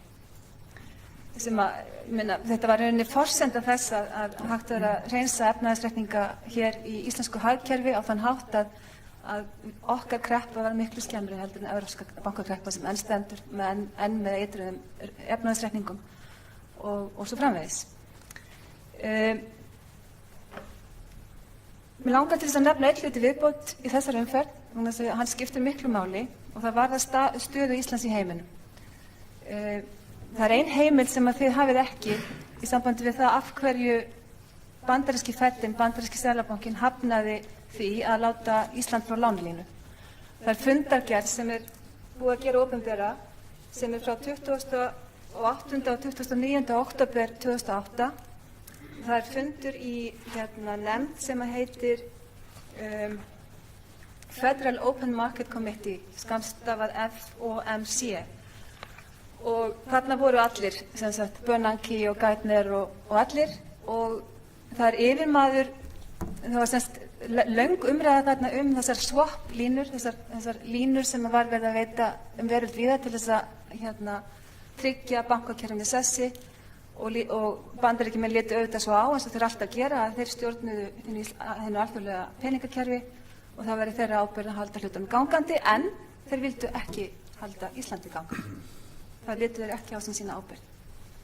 Og hann segir hér, þess að yfirmaður þessa verkefnis, Hann tekur Ísland sem dæmi til að útskýra fyrir fundamönnum sem eru fulltrúar, eins og við vitið þá þetta kerfi í Bandaríkjunum byggist á svæðisbundnum bönkum og það eru semst fulltrúar frá öllum svæðisbundum bönkunum og síðan eru aðrir fulltrúar. Og hér segir, hann tekur Ísland sem dæmi til að útskýra það að Ísland hafi verið land sem ekki gæti uppfyllt skilyrði til að fá þessa línu. Það var ekki systematically important, það var ekki kerfislega mikilvægt. Hrun þess myndi ekki fela í sér ógn við bandarískt þjóðaröryggi og að það sem var beðið hefði ekki nægt til þess að tryggja stöðu landsins. Það var þeir töldu að það væri beðið of lítið fé frá Íslandi. Þetta var sem sagt niðurstaða og undir þessum lið að þá til dæmis kemur fram að Bernanke hefði rætt máli við bæði fjármálaráðherrann og utanríkisráðherrann. Þetta er satt að segja gríðarlega köld lesning fyrir land sem hefur litið á Bandaríkin sem helsta bandamann og skjól í áratugi. Og af hverju er ég að draga þetta fram? Mér finnst þetta mjög merkileg heimild og þetta var atriði sem þið eru með í bókinni og þið dragið fram hversu miklu máli þetta skiptir. Þið segið að Ísland hafi verið eina landið, þið fullverið það, sem ekki hafi fengið þetta á sínum tíma. Og reynslan frá 2008, og ég var í utanríkisráðuneytinu á þessum tíma, ætti að kenna Íslendingum alveg gríðarlega lexíu í utanríkismálum. Hér er ég ekkert að tala gegn Bandaríkjunum eða neitt slíkt, ég á bara við að við verðum að skilja miklu betur stöð okkar í heiminum. Og ekki síst núna þegar tímar eru flóknari en kannski þeir hafa nokkru sinni verið. Og þá vil ég kannski bæta því líka að lokum að þó svo og það er mjög mikilvægt sem bókin sýnir, allt þetta uppgjör, talnalega uppgjör hrunsins er mjög mikilvægt. Hversu vel við förum raunverulega út úr þessu peningalega, hversu þrátt fyrir allt bjargast fyrir ríkissjóð og svo framvegis. Þá er auðvitað það sem eftir stendur gríðarlegt tap fyrir þetta samfélag í stjórnmálalegu trausti í því að stjórnmálinn geti virkað, að við ráðum við að stjórna okkar málum farsarlega í sæmilegri sátt, að við náum að leysa vandamál, að dómskerfi njóti traust og svo framvegis og svo framvegis. Það eru þessi hlutir sem að sköðust og þá langar mig til að segja ykkur frá því að það birtist í sumar rannsókn eftir þýska fræðimenn þar sem þeir höfðu farið yfir allar kosningar í vestrænum heimi frá 1875 til okkar daga. Þeir eru að athuga áhrif fjármálakreppa á stjórnmálaþróun. Og niðurstaðan er sú að fjármálakreppur leiða til þess að það verða algjörar öfgar sem ná yfirhönd í stjórnmálum. Að fylgi öfgaflokka eykst að jafnaði 30% samkvæmt þessari uppsöfnun. Og þetta er kannski það allra hættulegasta við fjármálakreppur, áhrifin sem við hafa á samfélaginu. Ég get ekki að sjá þessa rannsókn hjá mér, ég get sýnt ykkur hana, en í öllu falli að þá er það eitthvað gjald sem við höfum greitt fyrir þessa fjármálakreppu sem felst í því hvaða samfélagsleg áhrif hún hefur haft. Og myndum við langa til að tala svolítið skuldamál og skuldavanda heimila og fyrirtækja, en ég kannski geymi það til síðar. Ekki bara geyma það, þannig ég nógu æstur yfir að heyra þessar upplýsingar pólitíska áhrif af fjármálakreppunum sem ég þarf að fá að skoða hjá þau. En áður en við höldum lengra þá, Sigurður, ef þú vilt koma inn. Já, takk fyrir komið sæl. Ég vil byrja á því og taka undir hamingjuóskir til höfundana fyrir þessa bók og þakkir. Þetta er virkilega vönduð samantekt, hún er ítarleg og mjög áhugavert að lesa í gegnum hana það sem að hlutirnir eru settir í þetta samhengi og auðvitað koma þarna nýjar upplýsingar. Mjög áhugavert til dæmis að sjá greiningu á kostnaði beinum kostnaði við endurreisnina. Og ég held að það megi segja það hafi tekist mjög vel til í endurreisninni og við getum merkt það til að mynda á bara hvar við erum í dag á ýmsa mælikvarða, erlend staða, lánshæfi og annað sem hefur þróast á miklu betri veg heldur en við kannski áttum von á hér fyrir einhverjum árum síðan. Ef við reynum aðeins að fara yfir stóru myndina þá held ég að það hafi skipt mjög miklu máli sú stefna stjórnvalda sem að kannski var ekki að öllu leyti val að varðveita ríkið eða hið opinbera, að ringfensa ríkið, taka ekki á sig skuldir, forðast það í lengstu lög og kannski að öllu leyti þegar upp að staðið. Það skiptir alveg gríðarlegu máli því að eins og bent var á áðan að þá var það ráðgjöf um að fjármagna bankana og annað sem að hefði sett okkur í þrot. Ég vil líka nefna það að greiningavinna, hún skiptir alveg gríðarlegu máli. Og varðandi haftamálin, sem kannski kem betur á það eftir, að þá er það staðan að staðan var ekki ljós fyrir í rauninni fyrirpart ásins 2015.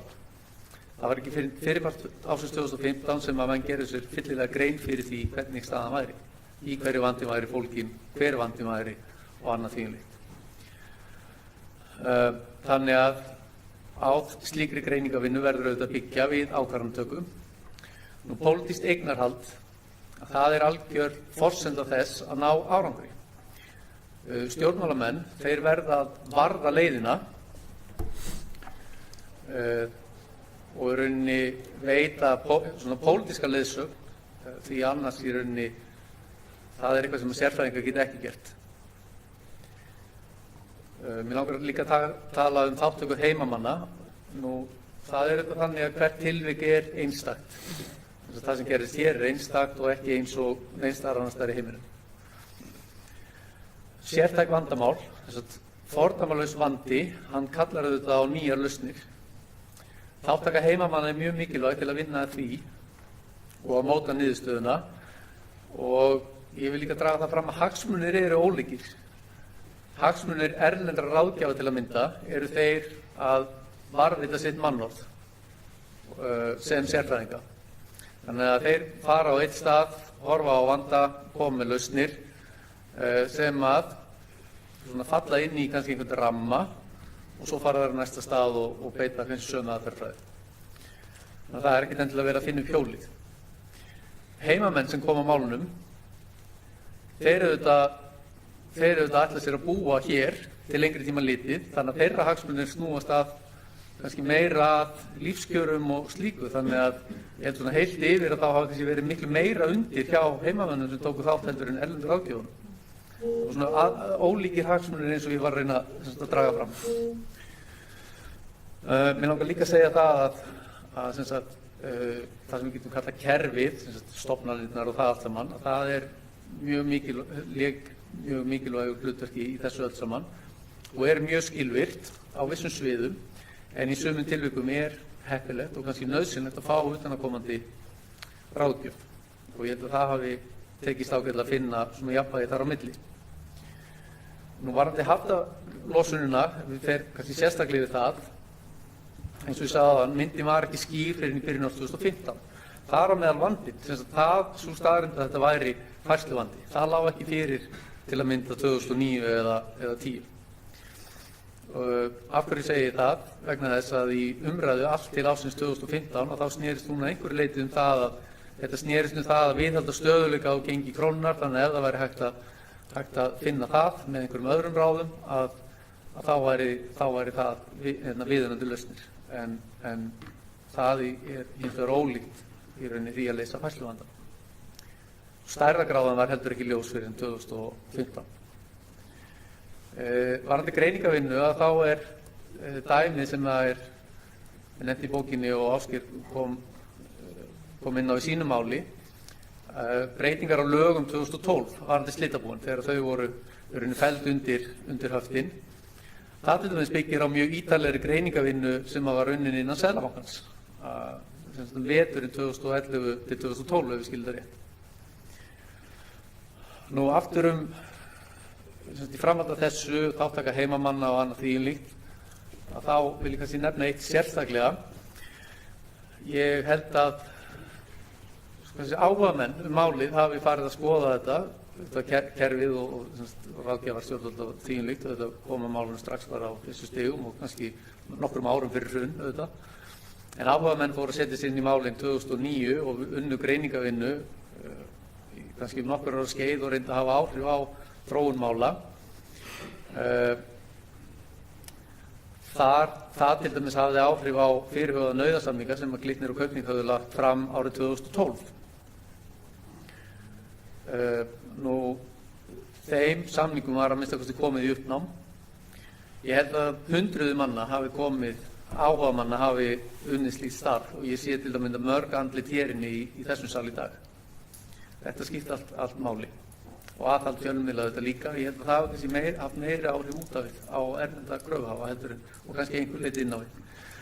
Varðandi pólitíska samstöðu og eignarhald og þá því stundum haldið fram að það hafi verið mjög ólík sýn á nálgunina en frá 2013 og þá var í rauninni samstaða svona breiðu línurnar. Það er að segja að það þyrfti að nálgast þetta mál með haftalósuna á heildstæðan hátt. Það var kannski ekki samstaða það hversu hart ætti að ganga fram en svona breiðu línurnar. Aftur pólitíska eignarhaldið 2013, 14, 15 líka, þá voru yfirlýsingar stjórnmálamanna það að Ísland hygðist nýta fullveldisrétt sinn og það auðvitað skipti miklu máli. Bara það að lýsa því yfir auðvitað sýnir alvöru málsins og hversu langt menn eru tilbúnir að ganga til þess að tryggja hagsmuni almennings í landinu. Það sem skipti máli varðandi það hversu farsæl lausnin var að það var mjög traust og góð samvinna milli þeirra sem unnu málið, þeirra fjölmörgu sem unnu málið innan stofnana og utan og ráðgjafa og milli stofnana. Það var kannski ekki á öllum stigum þannig en að minnsta kosti á svona síðari stigum hafði náðst að byggja upp slíkt traust og það var mjög mikilvægt.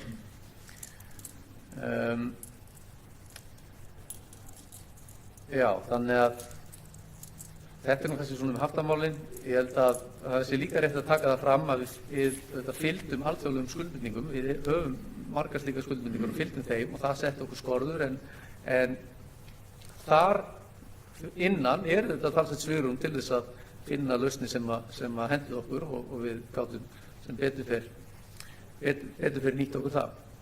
Kannski eitt sem að menn hafa komið inn á hérna og ég vil taka undir, það er að Alþjóðagjaldeyrissjóðurinn hefur til að mynda endurskoðað sína nálgun að ýmsu leyti.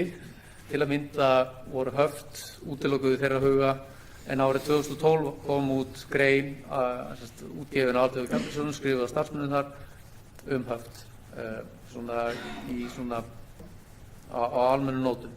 Þannig að þetta er auðvitað svona eitt af því og kannski þó að hvert tilvik sé þetta einstakt og þá þetta getur vel verið að í svona krísum annar staðar að þá geti fólk notað eitthvað sem var gert hér þó að það sé þetta aldrei hægt að heimfara allt.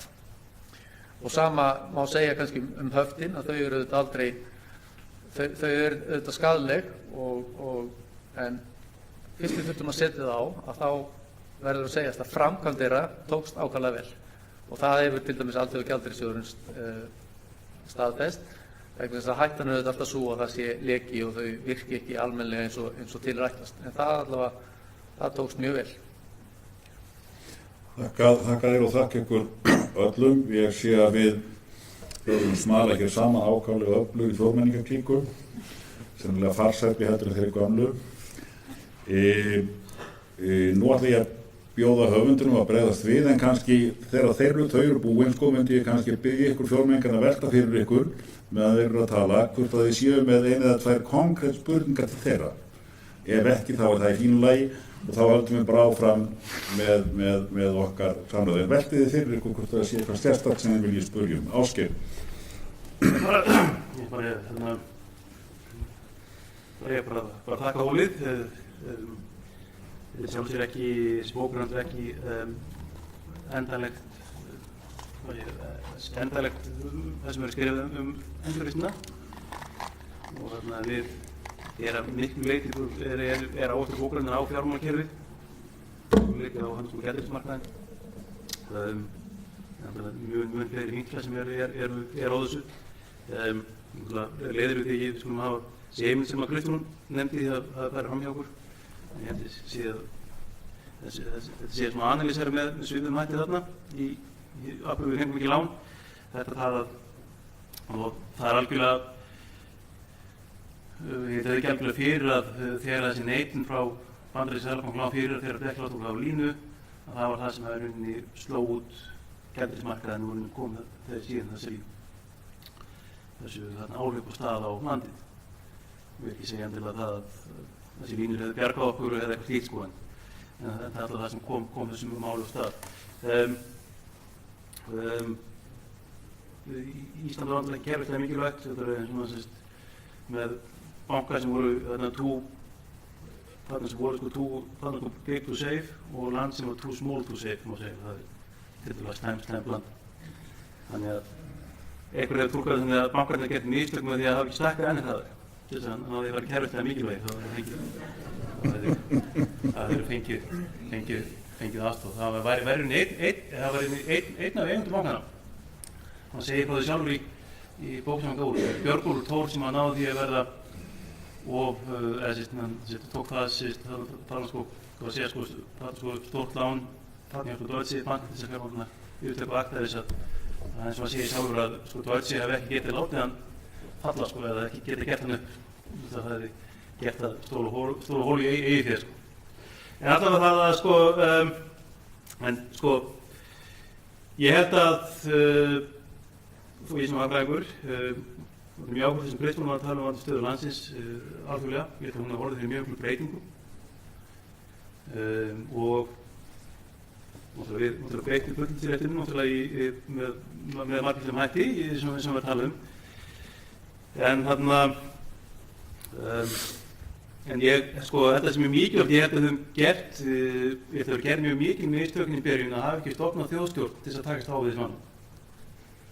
Og ég held allt þetta episód, búsáhaldabyltingin og allt það og sem mikla hefðsjón sem staði kjölfærið í að hún hafi skilja eftir sig gríðarlega mörg sár sem er með að gróa. Þetta hefði verið betra þegar við tekist á þetta voru sameiginlega hagsmunir og í rauninni held ég að það hafi ekki verið svo mikil meiningamunur milli flokka raunverulega hvernig hann taka á þessu. Þannig jafnvel menn sem hafa mótmælt og aðkomu AGS fyrir áramót fóru að vinna með AGS eftir áramót og allt það sko. Og ég held að sé líka bara þá mjög mikilvægt þá að varðandi endurreisn að heiðurinn af endurreisninni hann í rauninni verði eitthvað litið þverpólitískur. Við getum þá alltaf sameinast það að við náðum þessum árangri og hafi skilað okkur þetta langt sko. Þannig að það sé mjög mikilvægt að það er að reikna með höndum einum væri það aðeins reikning ég hef verið vikinn um það er að reikna saman kostnað og ábata, einhverja tölur þess að aðal tapir felst í rauninni hvað er social capital. Það tapaðist traust hérna í samfélagi. Ákveðin samfélagsáttmáli sem var rofinn og sem því miður hefur gefið hefnast að byggja þetta. Já, Hersir. Já, ég kannski ekki langur að breyka hana venjulega en Alla langar aður þetta er svona. Kannski varðandi gjaldeyrismál númer 1 er að þessi mynd af forsíðunni, annars vegar þetta er krísa, þetta er eldgos og svo á það líka tengjast þessum svo stór hluti af það sem að gerði þetta auðveldara, efnahagsbatna auðveldari var náttúrulega þessi mikla aukna ferðamessa sem maður kannski með reykja einhver leiti til eldgosi Eyjafjallajökli, ég veit ekki að hversu mjög leiti. En staðan á gjaldeyrismarkaði var náttúrulega mjög slæm hérna allt til 2011-12. Það var mikið lyftistöng á ferðamessuna. Og svo varðandi það með lekan og höfstónum, það er náttúrulega rétt að hafa haldið ágætlega en Ásgeir sýndi ykkur mynd hérna fram áðan af mismunni á álands og aflands. Það minnkaði mjög litið þarna árið 2009 sem að gefið til kynna að við hafi verið mjög lek höfn. Það er alltaf mjög góð og það er mikla aðgerðir til að reyna að tryggja höfnin betur. Það er alltaf þeir sem að lenda í því ekkert mjög sáttir við þær aðgerðir. Það er svona slæmarliðin á höfnunum. Það þarf þau að skerða frelsið. og myndin sýnir ágætlega að þau voru mjög lekvarramna en það tókst að stoppa í það með tillitum aðgerðum sem við förum ákveðlega yfir. Já, fjórmenningar, dutt ykkur í hug einhverja mjög snjallar, eitraða spurningar til höfundana? Eða viljið þið bara fá að tala svolítið meira? Þetta ég byrja þá. Já, gerðu svo vel, Jóhannes. Já, það er kannski spurning bara hvort að það er sammála því sem ég ætla að segja núna, sko. Það er að ég sá, kannski aðeins að misnóta aðstöðu mína. Ég sá að ráðherra fjármála og efnahagsmála var í gangi í salinn. Sko að það er svona gaman að gleðjast yfir þessu, sko, að menn sjá núna, þetta er 8 eða næstum, já, á 9. ár seinna, þá er þetta gengið þokkalega og svona. En það eru hins vegar ákveðnir þættir sem gengu ekki nógu vel, sem að kannski eru of tæknilegir til þess að fara út í og fyrst og fremst í mínum huga það sem var að bæði í neyðarlögunum og síðan þegar var verið að framkvæma neyðarlögin það er þetta mat á eignunum sem var flutt úr gömlu bankunum og yfir í nýju bankana. Það var mjög erfitt viðfangsefni vegna þess í fyrsta lagi að þegar að bankakreppa ríður yfir þá er mjög erfitt að meta eignir. Það er bara allt í uppnáð, það veit enginn neitt. Og í öðru lagi þá er þetta þannig upplýsingar sem við erum að ræða, þetta er lán fólks og eignir, að það er mjög erfitt að fara með það fyrir mjög margra augum. Og ef það á að vera matsferli eitthvað sem uppfyllir einhverja kröfu stjórnarskrár um eignarréttarvernd og svona, þá er þetta svo sem er að taka eignina frá, sem að þetta neyðarlögin svona gerður á fyrir, maður getur tekið eignir úr bankunum og hlut, hann verður að geta tjáð sig þetta, hvernig þetta mat er fram og svo framvegis. Og neyðarlögin sögðu sjálf sem mjög lítið þetta, þau sögðu bara að það má flytja eignir til þess að mæta innstæðuskuldbindingum í nýju bankunum gegn mati. En þetta var ekkert alveg svona einfalt, sko. Þetta var mjög flókið og olli miklum vandræðum í ferlinu, fannst mér. Og þetta hafði líka þær afleiðingar og eins og Ásgeir réttilega benti á að Spron yfirfærslan, hún var gerð á annan hátt en hjá viðskiptabönkunum þremur, með því að þá voru eignirnar bara skildar eftir í gamla Spron, skulum við segja, og síðan var bara uppgjör skuldabréf á milli og það kom bara út úr lánunum sem kom út úr þeim. Það var sú ákvörðun var í og með tekin vegna þess hversu mikið sú ákvörðun ekki tekið inn í mars-apríl 2009. Hún er í og með tekin vegna þess hversu Deloitte mati gekk illa.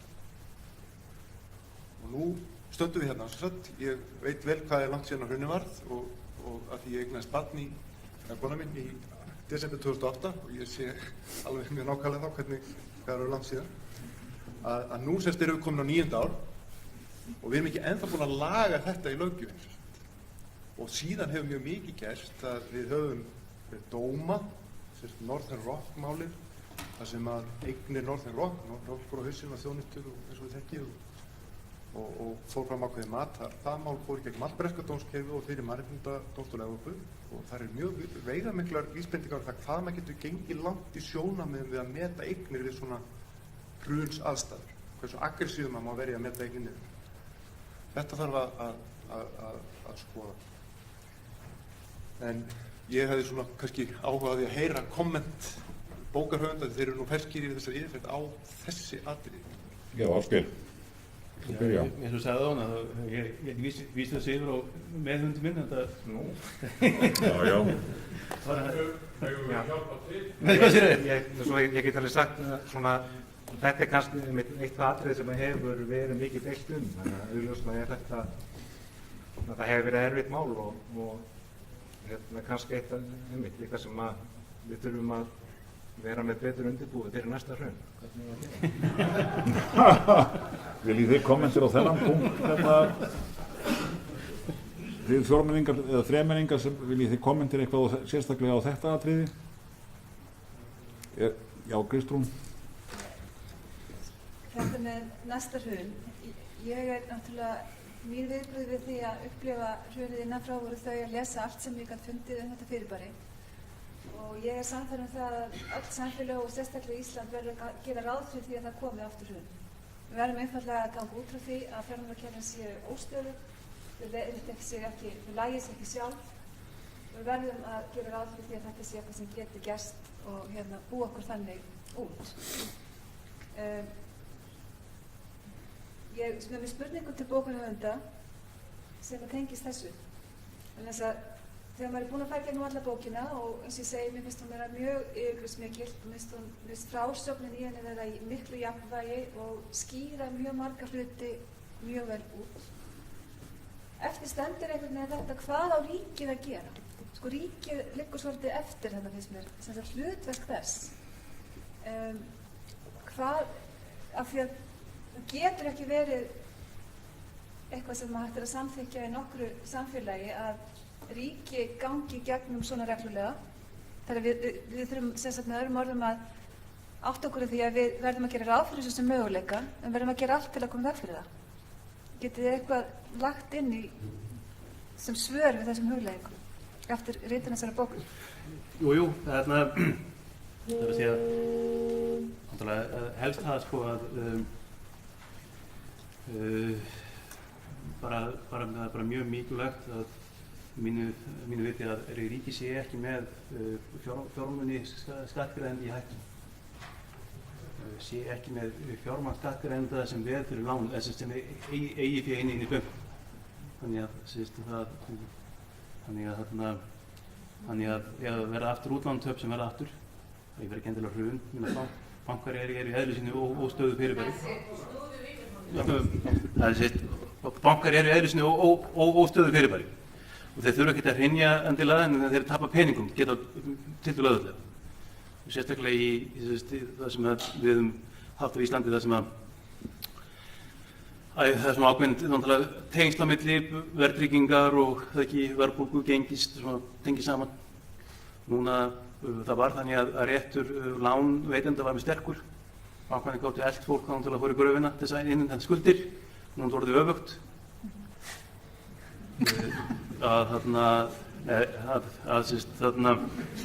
Kannski alveg öfugt reyndar. Nei, það sem ég bara segja það að það er ekki endilega víst að ef að kemur annað skellur, gengi fellur, kemur verðbólga, lána hækka aftur, að bara fólk álitið að það þurfi að borga lánunum sínum þá. Og það þá ekkert endilega svakalega sniðugt og það sé þó ríki liggi með eigið fyrir bönkum og sé þó í fyrstu línu til þess að tapa. Þannig að það er mjög mikilvægt að við ríki reyna að losa sig út úr fjármálakerfinu með öllum mögulegum hætti. Og þá að reyna að selja hlutin í bönkunum með einum öðrum hætti, ekki fyrst að það sé endilega auðvelt. Og þá að reyna að tryggja því að ef að hrunið ætti staða núna við núverandi eignarhald á bönkunum, að þá eru bankarnir að draga ríkið niður til heljar. Þeir falla nú, ekki segja þeir gera það, þetta er alltaf þessi bankar og allt það, en við sjáum hættina. Síðan sko, ég finna að það eru sem ekki auðvelt, það þarf að taka áhættu, það gerist ekkert nema áhættu tekin. Þú getur aldrei búið í kerfi þannig að fólk tapi ekki peningum, bara þú ert að reyna að koma veg fyrir það að fólk tapi peningum sem að ekki að taka meðvitað ákvörðun um að taka áhættu, það er eiginlega meira þannig. Ég held að sko, ég held að margt sem hefur gert eins og neðurlögin og fleira muni hjálpa til að tryggja skaðleysi ríkisins. Og það sé endilega ekki mjög auðvelt, við erum núna með banka sem eru innlánafjármagnaðir, við erum með ríkisábyrgð á innlánum. Þannig að sumu leyti erum við ekki með þá erlenda kröfu til þess að taka tapið núna sem gerum síðast. Hvernig orða það? Þetta er eitthvað sem við þurfum að huga mjög vel að. Ég held sjálfur að banki eru svo stórt eins og það nú. Ég held að bankarnir séu enn með of stóra efnahagsreikninga. Ég held að væri heppilegra að við færum meira í þessum kallast bein fjármálalega milliganga, þar sem að fyrirtæki sækja fjármagn beint á markaði miklu meira áður. Heldur en við höfum verið með, við höfum verið svona bankbeist kerfi. Það er líka ákveðin hætta fyrir gjaldeyrismarkaðinn að vera með banka sem eru stórir, við erum með mikið innlánum. Því um leið og það byrja áhrif á bankana þá kæfir það gjaldmiðilinn og svo framvegis. Þannig að niðurstaðan er bara þeim minna bankkerfi, þeim minni stöðutaka ríkisins í bönkunum með einum öðrum hætti, þeim betra. Þú getur ekki komið veg fyrir fjármálakreppur, en það eru fjármálakreppur sumu leyti ekkert óeðlilegar. og kreppur eru hluti af því að hagkerfið endurnýtir sig. Bara eins og fólk þarf að deyja, ekki, til þess að hleypa öðrum að, nokkurn veginn, það getur ekki svoleiðis. Já, það gerist allt hérna. Það gerir þetta allavega. Allavega það er þessu kýrtar upp, ég meina, og ég meina, sko, fyrirtæki þurfa líka að deyja. Úrelt fyrirtæki þurfa að hverfa og þess vegna þurfum við að sjá kreppur reglulega bara til þess að ganga frá úreltum fyrirtækjum og illareknum fyrirtækjum til þess að hleypa betur að. Sama, ég er að segja að við hefum aldrei getað fengið kerfi sem er kreppufrítt. Bara tryggja það að ríkiseki sé ekki að tapa peningum á þessum þarna leiðréttingum. Ég veit ekki hvort þetta var nægilega gott svar. Ég er ekki að segja að fólk þyrfti að deyja endilega, ég er kannski ekki en það gerir það verða kynslóðaskipti. Það gleður að minnsta kosti gamalt félagsvísinda hjarta að menn séu hér enn með svona líffræðilega líkingar.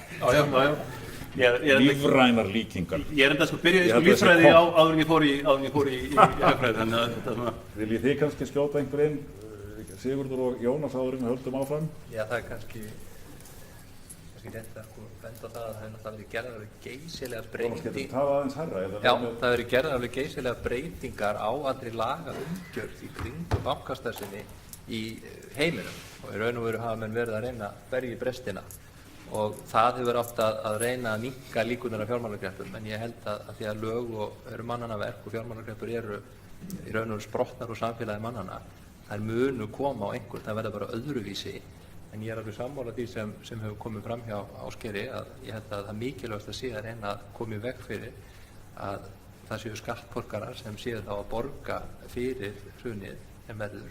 Það séu þá þeir sem kannski aðalega taka áhættu á starfsemi bankana og þannig þurfum við að setja löggjöfina og það hefur verið gert að miklu leyti en eins og Jóhanni segir, það eru ákveðin atriði sem eru eftir og það voru þetta, við sáum það að kannski svona stjórnvöld viku ákveðnu leiti út frá línunni í ákveðnum tilvikum, það sérstaklega verið hugsa sparisjóð og annað, þar sem menn voru kannski að setja fjármuni inn án þess að hafa markað stefnu og allan að svo stefna sem var mörkuð upphaflega í kringum fjármálahrunið í október 2008, það var það að ríkið myndi eingöngu verja kerfislega mikilvæga banka, það var tilbúið að taka svona lágmarksáhættu varðandi sparisjóði af því gefnu að þeir væru lífvænlegir þannig að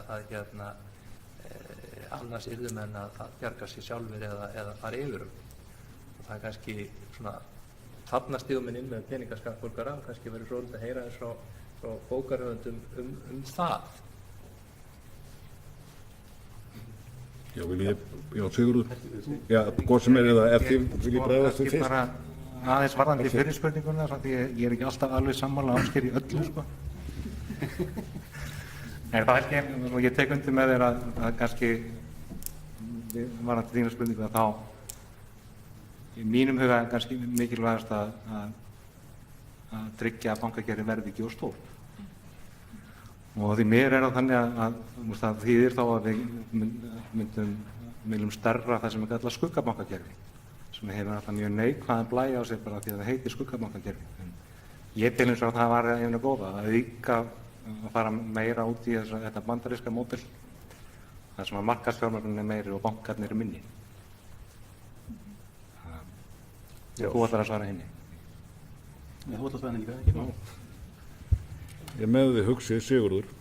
Já, mér langar aðeins að við erum að tala framtíðina og slíkt að nefna þrennt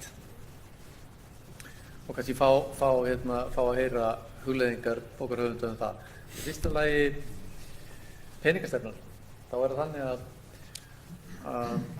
það hefur verið boðuð endurskoðun á henni af Seðlabankanum fyrst fyrir nokkrum árum síðan. Það er að segja að þegar að samhliða haftalósun þá þurfti að endurskoða peningastefnu og meðan hann skifur út mjög ítarlegt rit það 2011 rétt. En einnig að þá hefur pólitíkin tekið málið upp á sína arma og boðað að slík endurskoðun verði þá unnin á þessu ári og kannski næsta. Þetta það má þetta halda, sumir getur haldið því fram að peningastefnan hafa eitthvað haft með það að gera hvernig ójafnvægi byggðist hérna upp sem sem að leiddi svo til áfall sem þó það sé ekki endilega sko aðalástæðan þess, en það kannski spilaði einhver rullu þar inn í. Það er fróðilegt að heyra eitthvað um það.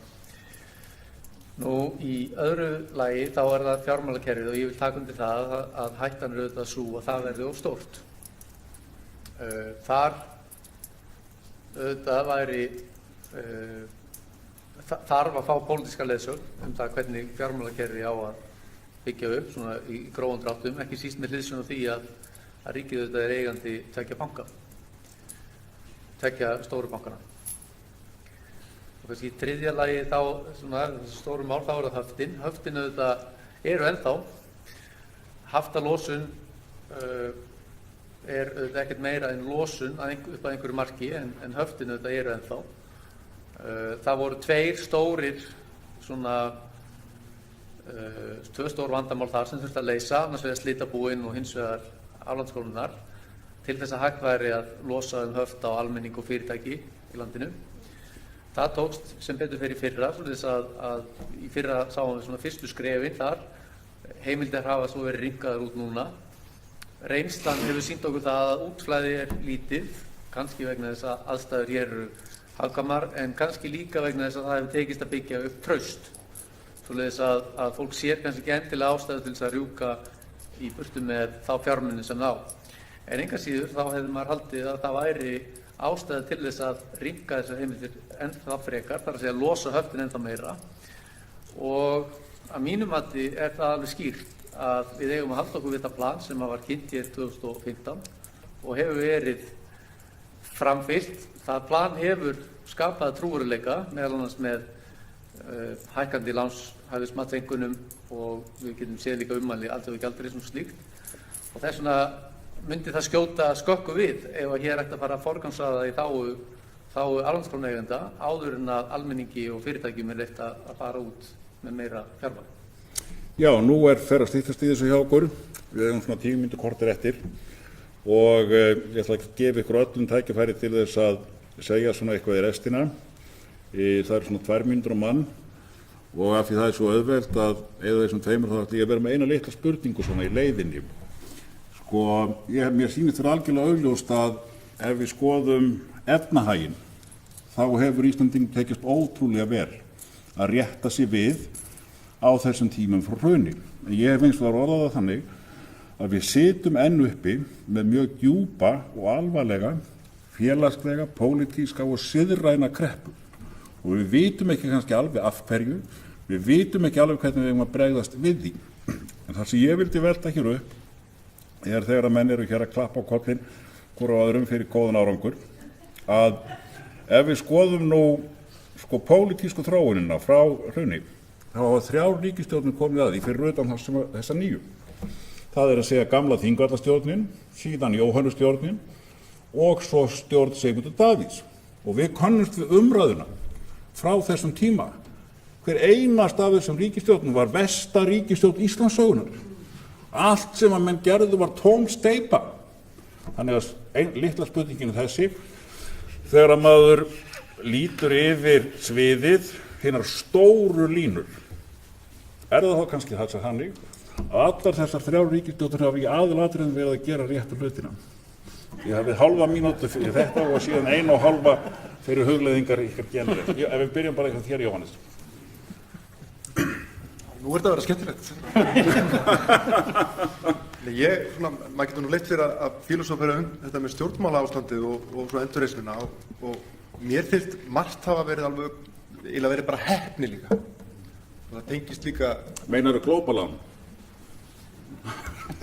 Kvöldlega bara heppni að, sko, einmitt þegar hrunir yfir, þá hugsaði maður með sér, ég áskil nefndi þjóðstjórn, maður hugsaði á þeim tíma, það er gott að það er ríkisstjórn með trausta meirihluta.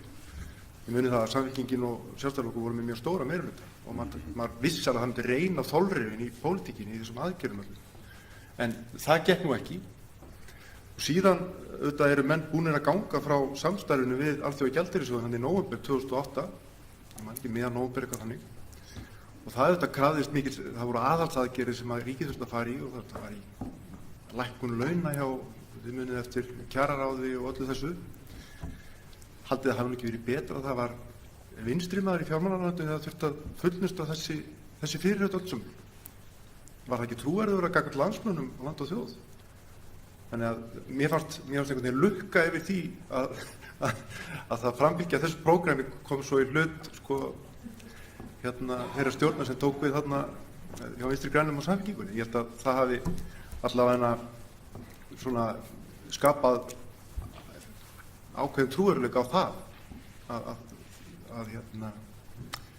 nú síðan tekur þetta við næsta verkefni sem var, eða svona stóra verkefni sem var að leysa úr gjaldeyrishöftunum og það kosningar snerust á stórum hluta til það 2013. Þetta hugmyndir það og það kom mjög sterkt umboð inn í stjórnina sem að síðan tók á skarið með það mál. Þannig að ég fannst vera ákveðin lukka yfir því. Og eða má minna svona á snurri í Hengsmannshúsi og Icesave-málið sem var grúfandi yfir og þetta hafði gríðarleg áhrif. Þjóðin skiptist algjörlega í fylkingar í því máli. Og ESB-málið, tala ekki það, herra minn. Að lukkan við það að fá að fara með Icesave-málið fyrir EFTA-dómstólinn svo löngu seinna. Hún í mínum huga alveg ótrúlega mikil að menn skyldu að hafa farið gegnum 2 þjóðaratkvæðagreiðslur og reynt að semja og samið og meðan bara breyttist og ótal margt í heiminu hvað viðhorfið til þessara mála. Þannig að mér svona margt vera líka bara svona einhvern veginn heppni í ferli. Takk Jóhannes. Jónas. Já, kannski þegar þú nefnir Icesave þá náttúrulega hugsa maður hryðjuverkalögin og hversu ömurlega þau ömurlegu áhrif sem þau höfðu því þau gerðu náttúrulega alla endurreisnina mun erfiðari og ég held að þó þið farið þess inn á það í bókinni að þá lýsir það alls ekki hvaða vandræðum það olli fyrir greiðslumiðlun á milli landa og hvernig íslensk innflutnings- og útflutningsfyrirtæki voru að lenda í vandræðum út allan heim, ekki bara í Bretlandi. Það var verið að krefja þau að greiða fyrirfram, það var verið að stoppa greiðslur, menn voru að missa ábyrgðir og svo framvegis, þannig að þetta alveg gríðarlega áhrif og ég hef aldrei skilið af hverju menn voru ekki tilbúin með gagnkröfu á Bretana út af tjóni sem þessi lög ollu. Ég held að það sé svona svolítið órannsakað mál. En félagslegu þættirnir, ég held að það hafi skipt svolítið máli að því miður okkur svona auðnaðist ekki gæfa til þess að hvort sem það var að mynda þjóðstjórn eða standa saman að þetta fór í ákveðna pólitískar skotgrafir. Það voru ákveðni aðilar sem töldu sig að hafa haga af því að setja pólitískt ástand eftir hrun og við kannski sem þjóð vorum í ákveðnu sjokki. Það var óvænt, skall á okkur og við vorum mikið að telja okkur trú það að við værum ein í heiminum. Við værum verst, við værum með verstu bankamennina, við værum með verstu stjórnmálamennina og vitlausust embættismennina. Það var bara gegnumgangandi lína. Þannig að við vorum afskaplega mikið að tala okkur í minnumáttarkennd sem ég held að hafi svo farið inn í þjóðfélagslega félagslega og hafi birst í alls konar myndum eins og til dæmis fyrsta Icesave-samningnum að menn voru afskaplega mikið bakka gagnvart Bretum. Þannig ég held kannski að þessi sýn hafi svona komist inn og við séum ennþá að vinna okkur svolítið út úr þessu. Þetta er allavega svona mín tilfinning.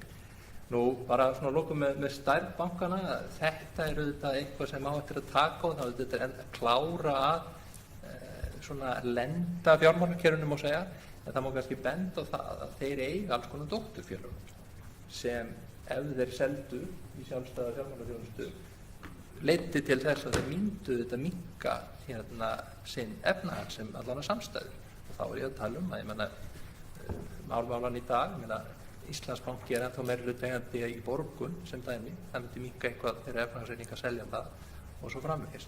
Þegar eignastýringafélög, þannig að þannig mætti til dæmis minnka umsvið þeirra og svo er náttúrulega þetta hægt að greiða af. En auðvitað er svo Ásgeir segir að þeir komi inn í bókinni það að koma Íslandi svona út úr þessu evrópska bankamódeli og meira inn í þetta ameríska. Það er kannski leiðin sem er framöndan en þá þurfum við náttúrulega öflugri skuldabréfamarkað og trúa á þetta þá fleiri fyrirtæki að komast inn á hann til fjármögnunar. Takk Jónas Kristrún. bara stutt svar við mjög flókinni spurningu. Það sem við höfum haft allt og mikið af í öllu því sem varðar hrunið og alveg frá rauninni eiginlega upphafi, vegna þess að ég man alveg hvenær fyrst voru sett fram fyrstu alvarlegu landráðabrigslin sem náðu flugi. Ég man bara nákvæmlega hvernig það var og það var í byrjun nóvember 2008 eftir fund utanríkismálanefndar Icesave-málið og upp frá þeim degi, sá sem notaði landráðabrigslin þá átti eftir að fá því rækilega í hausinn tilbaka af því að það væri kannski lærdómur fyrir alla þá sem taka þátt í íslenskum stjórnmálum leið og þú fer að veifa landráðaflagginu þá færðu það aftur í hausinn. Alveg engum og sérilagi að þú ert að fást við viðfangsefni eins og fylgja fjármálahruni af því að á þeim viðfangsefni getur engin stjórnmálamaður lyft sér í almennu vinsældum. Þvert á móti þá hafa mjög sterkir og merkir stjórnmálamenn í Íslandssögunni gjörsamlega gefið frá sér ferla sína í þessu fjármálakreppu úrvinnslu og koma þeirra öllum flokkum og veit allir hverja ég er að tala Það sem okkur hins vegar skortir kannski ekki það nákvæmlega hvort að við erum með þjóðstjórn eða ekki eða sterka meirihlutastjórn eða hvort að fólk nær sterkum, skýrum kosningasigrum og svo framvegis. Heldur verður stjórnkerfið sjálft. Þá meina ég það sem var nú blindi bletturinn í rannsóknarskýrslunni að rannsóknarskýrslan skildi ekki samspilið milli ríkisstjórnar og Alþingis. Skilur ekki hvernig það verður að hanga saman, hvernig menn semja í þinginu það sem gerist síðan í ríkisstjórnarborðið og svo framvegis. Þetta var algjörlega blind og það var mjög mikil skaði held ég. Vegna þess að þarna verður að vera eitthvað sem heldur lími í öllu saman. Við uppgötvuðum það 3 árum eftir hrunið að sama kvöldið og þetta fór fram hjá okkur á Íslandi það voru danskir stjórnmálamenn að koma saman þvert á flokka í danska þinginu og taka bara ákvörðun upplýsta skynsamlega ákvörðun hvernig þeir ætluðu að taka á því að sjálfur Danske Bank var að falla. Það fór fram á allt annan hátt heldur en okkar mál hér á Íslandi. Það grátlega við allt það sem ég sem var vitni að var að menn voru sífellt og stanslaust að skora pólitísk stig í leik sem það fyrirfram tapaði því að það voru engin stig í þessum potti. Þetta var bara erfitt, þetta var bara sviti, þetta var bara óvinsælar ákvarðanir sem enginn gat nokkurn tímann verið að lyfta sér á. Og ég skal það bara segja það til dæmis, það voru ótrúlega margir vinstrimenn sem héldu það í febrúar 2008 að nú væri Berlínarmúrinn fallinn hinvegin. Það að segja að nú væri vinstrið búið að vinna en endanlega sigur í stjórnmálum. Þetta dæmi hið algjörlega ranga stöðumat sem var uppi. Og sem sagt, ný kynslóð stjórnmálamanna ætti að hætta að nota orðið landráð, að minnst kosti ætti að vera til prótókoll sem að myndi segja leið og nú verður fjármálakreppa í Reykjavík, bannað að nota orðið landráð, gjöru svo vel að virða samstarfsferla þjóðarhagsmuni innan Alþingis og ríkisstjórnar, þvert á flokka. Þetta ekki til að íslensku stjórnarfari, kannski vegna þess að hið unga lýðveldi Íslands klofnaði strax 5 ára gamalt, 1949, og það var upp frá þeim tíma aldrei neitt traust í utanríkismálanefnd eða svona þjóðarhagsmuna samstarf var ekki til. Og 2007 gerðist það fyrsta skipti að formanni flokksins lengst til vinstri var gefin sérstök heimild, NATO-heimild til þess að hafa aðgang á öllum innri upplýsingum NATO. Það dæmi þetta ástand sem við byggum við. Takk. Sigurður.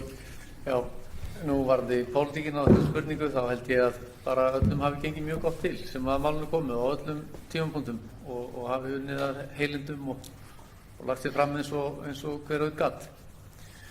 Mér langar aðeins að segja eitt varandi tíma.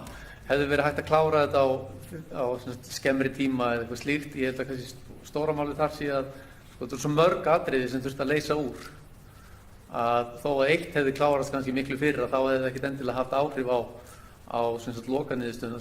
Segjum svo að Icesave-málið hefði klárast strax 2009 að þá hefði það ekkert endilega þýtt það að það hefði verið hægt að losa höftin miklu fyrr en 2015 eða 16. Þannig að þetta var svo ofboðslega margt sem þurfti að gera og það var raunin ekki fyrir hversi svona síðasta púslið var lagt að myndin lá ljós fyrir. Takk. Ef þið viljið þá slá botninni í þetta hersir eða Ásgeir eða báðir. Kannski varandi þessa spurningu þá tek ég undir með Sigurði. Við förum vel yfir það en ég held að við finnum eitthvað mjög vel heppnað hjá Sverrir ríkisstjórn sem við setjum. En gagnrýnum líka eitthvað hjá hvernig einustu held ég. Eðlilega. Ásgeir, vilt þú ekki taka? Það er hálf mínúta hérna. Akademísk umræða sem þeir eru að hefja og opna og Hersi nefndi það að þetta væri fyrstu fundur af vonandi fleirum. Það hvet ykkur til fleiri funda og opinnar umræðu þannig að við sem sitjum hér sem áhærendur sal fáum tækifæri til að taka þátt í akademískri umræðu. Þakka þér fyrir, það er góð ábending. Áskorun sem að ég hvet ykkur til að framkvæma. Prýðileg ábending en ég bendi á að hér frammi verðum við og eftir þar sem menn geta haft eins hátt og þeir vilja. Já. Allt góður, point taken, Ásgeir. Ég kláraði eins og hefði ég þarna eins og hagfræðingur, þjálfari í hagfræði, ekki stjórnmálum, en það var fyrir því sem ég heldist, þá erum við gerum grein fyrir hvaða pólitík skiptir miklu máli. Þannig að ég veit ekki, erlendir aðalar, eða erlendir analystar sem ég heit, þetta er Jón Einarsson analisti, þar sem þeir nefndu alltaf tvennt sem kemur óvartvarandi í Ísland. Fyrsta leið, við erum svo fá, akkur ekki til að alveg gögn hluti, og tvö, akkur eru þeir svona fá og við erum öll skild, þarna akkur eru alltaf svona ósamálum átt að hlut, og það er svolítið ekki nýtt. Íslandssagan er alltaf, það er oft búin til mýtur eftir á það að allir hafa verið sammála hluti. Já, nei. En yfirleitt eru eins og sjálfstæðisbaráttan að hvernig menn létu þá við einhvern annan. Þannig heimsóttu menn og síðan valdtíðingar. Það sem að einhver leyti, þessi mín skoðun svo og kann að mótast líka því að ég var beitt þátttakandi í þessu öllu saman. Ég var þannig hagfræðingur, þannig hverju þing sem var stærsti verkefni landsins, aðalverkefni landsins, var áður þangað þegar ég var 33 ára. Ég svolítið nýkomin um skóla og allt í varum komið svo stöðu og þá var komið fullt af fólki sem vildi hampa manni. Sama fólki sem síðan náttúrulega snerist gegn manni þegar banki hélt Þannig að einhver hluti er alltaf ákveðin svona schadenfreude í þarna Íslendingum alltaf, eða forðagleði eins og það heitir. En ég held bara það að hrunið hafi verið ákveðlega, þetta einn mýtan eins og þetta hafi verið 3-4 ára prósess. Hafi byrjað með einkavæðingunni í bankana og það er rangt. Þetta byrjaði 1994. Og eftir að við gengum inn í Evrópska efnahagssvæðið og þýskir bankamenn fóru að koma inn að lána peningum kring þeim. Þetta 10-15 ára stanslaus efnahagslegur vöxtur, stanslausar lántökur og allan annan tíma, stanslaus aukning kaupmáttar, allan annan tíma. 10-15 ár. Og síðan þegar þetta bara hrundi alltaf og í rauninni bara einni helgi í láfið, þjóðum kom algjörlega óundirbúin undir þetta. Og þá bara voru þetta mjög, hvað sé ég, fólk þurfti að horfast í spegli, horfast í augu sjálfans í spegli og horfast í augu við það að kannski væru það hagkerfi og það ríki sem þeir byggt upp var ekki traust við haldið. Ég held að þessi sjálfskoðun hafi orðið ákveðlega erfið og við fórum þá leið að ráðast á persónur og rannsóknarskýrslan gerir það. Ég held að rannsóknarskýrslan sé plagg sem eldist mjög illa. Einhver leyti að þeir sem skrifaði margir voru ekki, bara ég hafi meira orðin þar endar. Af því að þessi, og ég er ekki að segja menn ekki taka ábyrgð sem gerðu, ég ekki segja það, bara eins og það að það skulle hafi verið aðal fókusum á endurreisninni mjög lengi vel að rauninni að elta þessu sögutólka, hafi rauninni forðað okkur frá því að takast á við þær stóru spurningar sem við þurfum að takast á við sem þjóð. Og hver okkar staða eigi að vera í umheiminum, hvernig sjá okkur í framtíðinni og annað fleira. Og fyrir síðustu kosningar, að mötum dálítið áhugavert að umræðan í pólitísku umræðu fyrir þessi kosningar snerist ekkert framtíðina. Það og í rauninni var bara óbálta breytt bíl á milli flokkana. Eins og þeir bara komum bara úr bara mismunandi þjóðlöndum sem voru að tala. Og það eins og við eigum enn eftir að ná saman þessu þjóð í pólitíkinni. Og ég held að það orðið síður og yfir hrunnu. Bara hegðun fólks bara ofnbærlega hefur náttúrulega breyst verulega, pólitísk umræða hefur versnað verulega. Og þetta er svo vinna sem við eigum eftir og kannski er þetta vinna sem er ný kynslóð verður að taka að sér að ykkur leyti. Það eru góð lokaorð, Ásgeir. Ef þú viljir bæta við. Ég ætla bara að segja það vinna að því að þegar peningarnir eru taldir saman og það er ekki endilega að vera tuðum þetta sérstaklega mikið meira. Það er fólk komið misjafnlega út úr hrunni, persónulega. En svona alveg sér þegar við teljum saman krónur og aura er Ísland ekki koma endilega illa út úr þessu.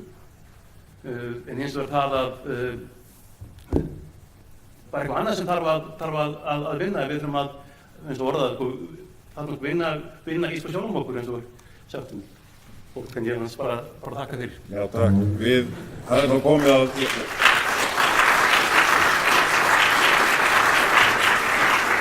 er þá komið að lokum hjá okkur og ég minni á að það eru veitingar hér frammi og þar geta menn tala saman. Það er hins vegar þörf ábending að það væri nú ástæða til að vera með lengri fundaröð og það sem menn geta diskuterað eins og þeir vilja. Við langar áður við klárum þá að nefna eitt, af því að þetta er náttúrulega alveg rétt sem að Ásgeir er að segja þórðargleðina og í rauninni þessa miklu átakahefð sem hefur einkennt okkar stjórnmál.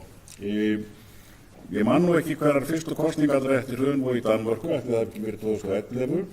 Ég las allavega kosningarannsóknarbókina það og það sem að þeir segja í formálanum eftir sem sé 12 vandræði í fjármálunum var þetta. Þessar kosningar og þessi kosningabarátta snerist ekkert viðbrögð ríkisstjórnarinnar við hina efnahagslega áfalli. Af hverju snerist hún ekkert það? Vegna þess að allir stjórnarandstöðuflokkarnir höfðu verið sammála, menn höfðu talað sér niður á sameiginlega lausnir þegar það væri verulegur háski. Það er að segja að menn hættu í þessu venjulega skeklatógi og reyndu að leggja saman á árótar. En ég vil þakka bókarhöfundum sérstaklega þeim 4 hér sem að voru með þessi fínu innlegg og sérstaklega náttúrulega að þakka ykkur öllum fyrir komuna og býð ykkur hérna fram og gjörðu þið svo vel.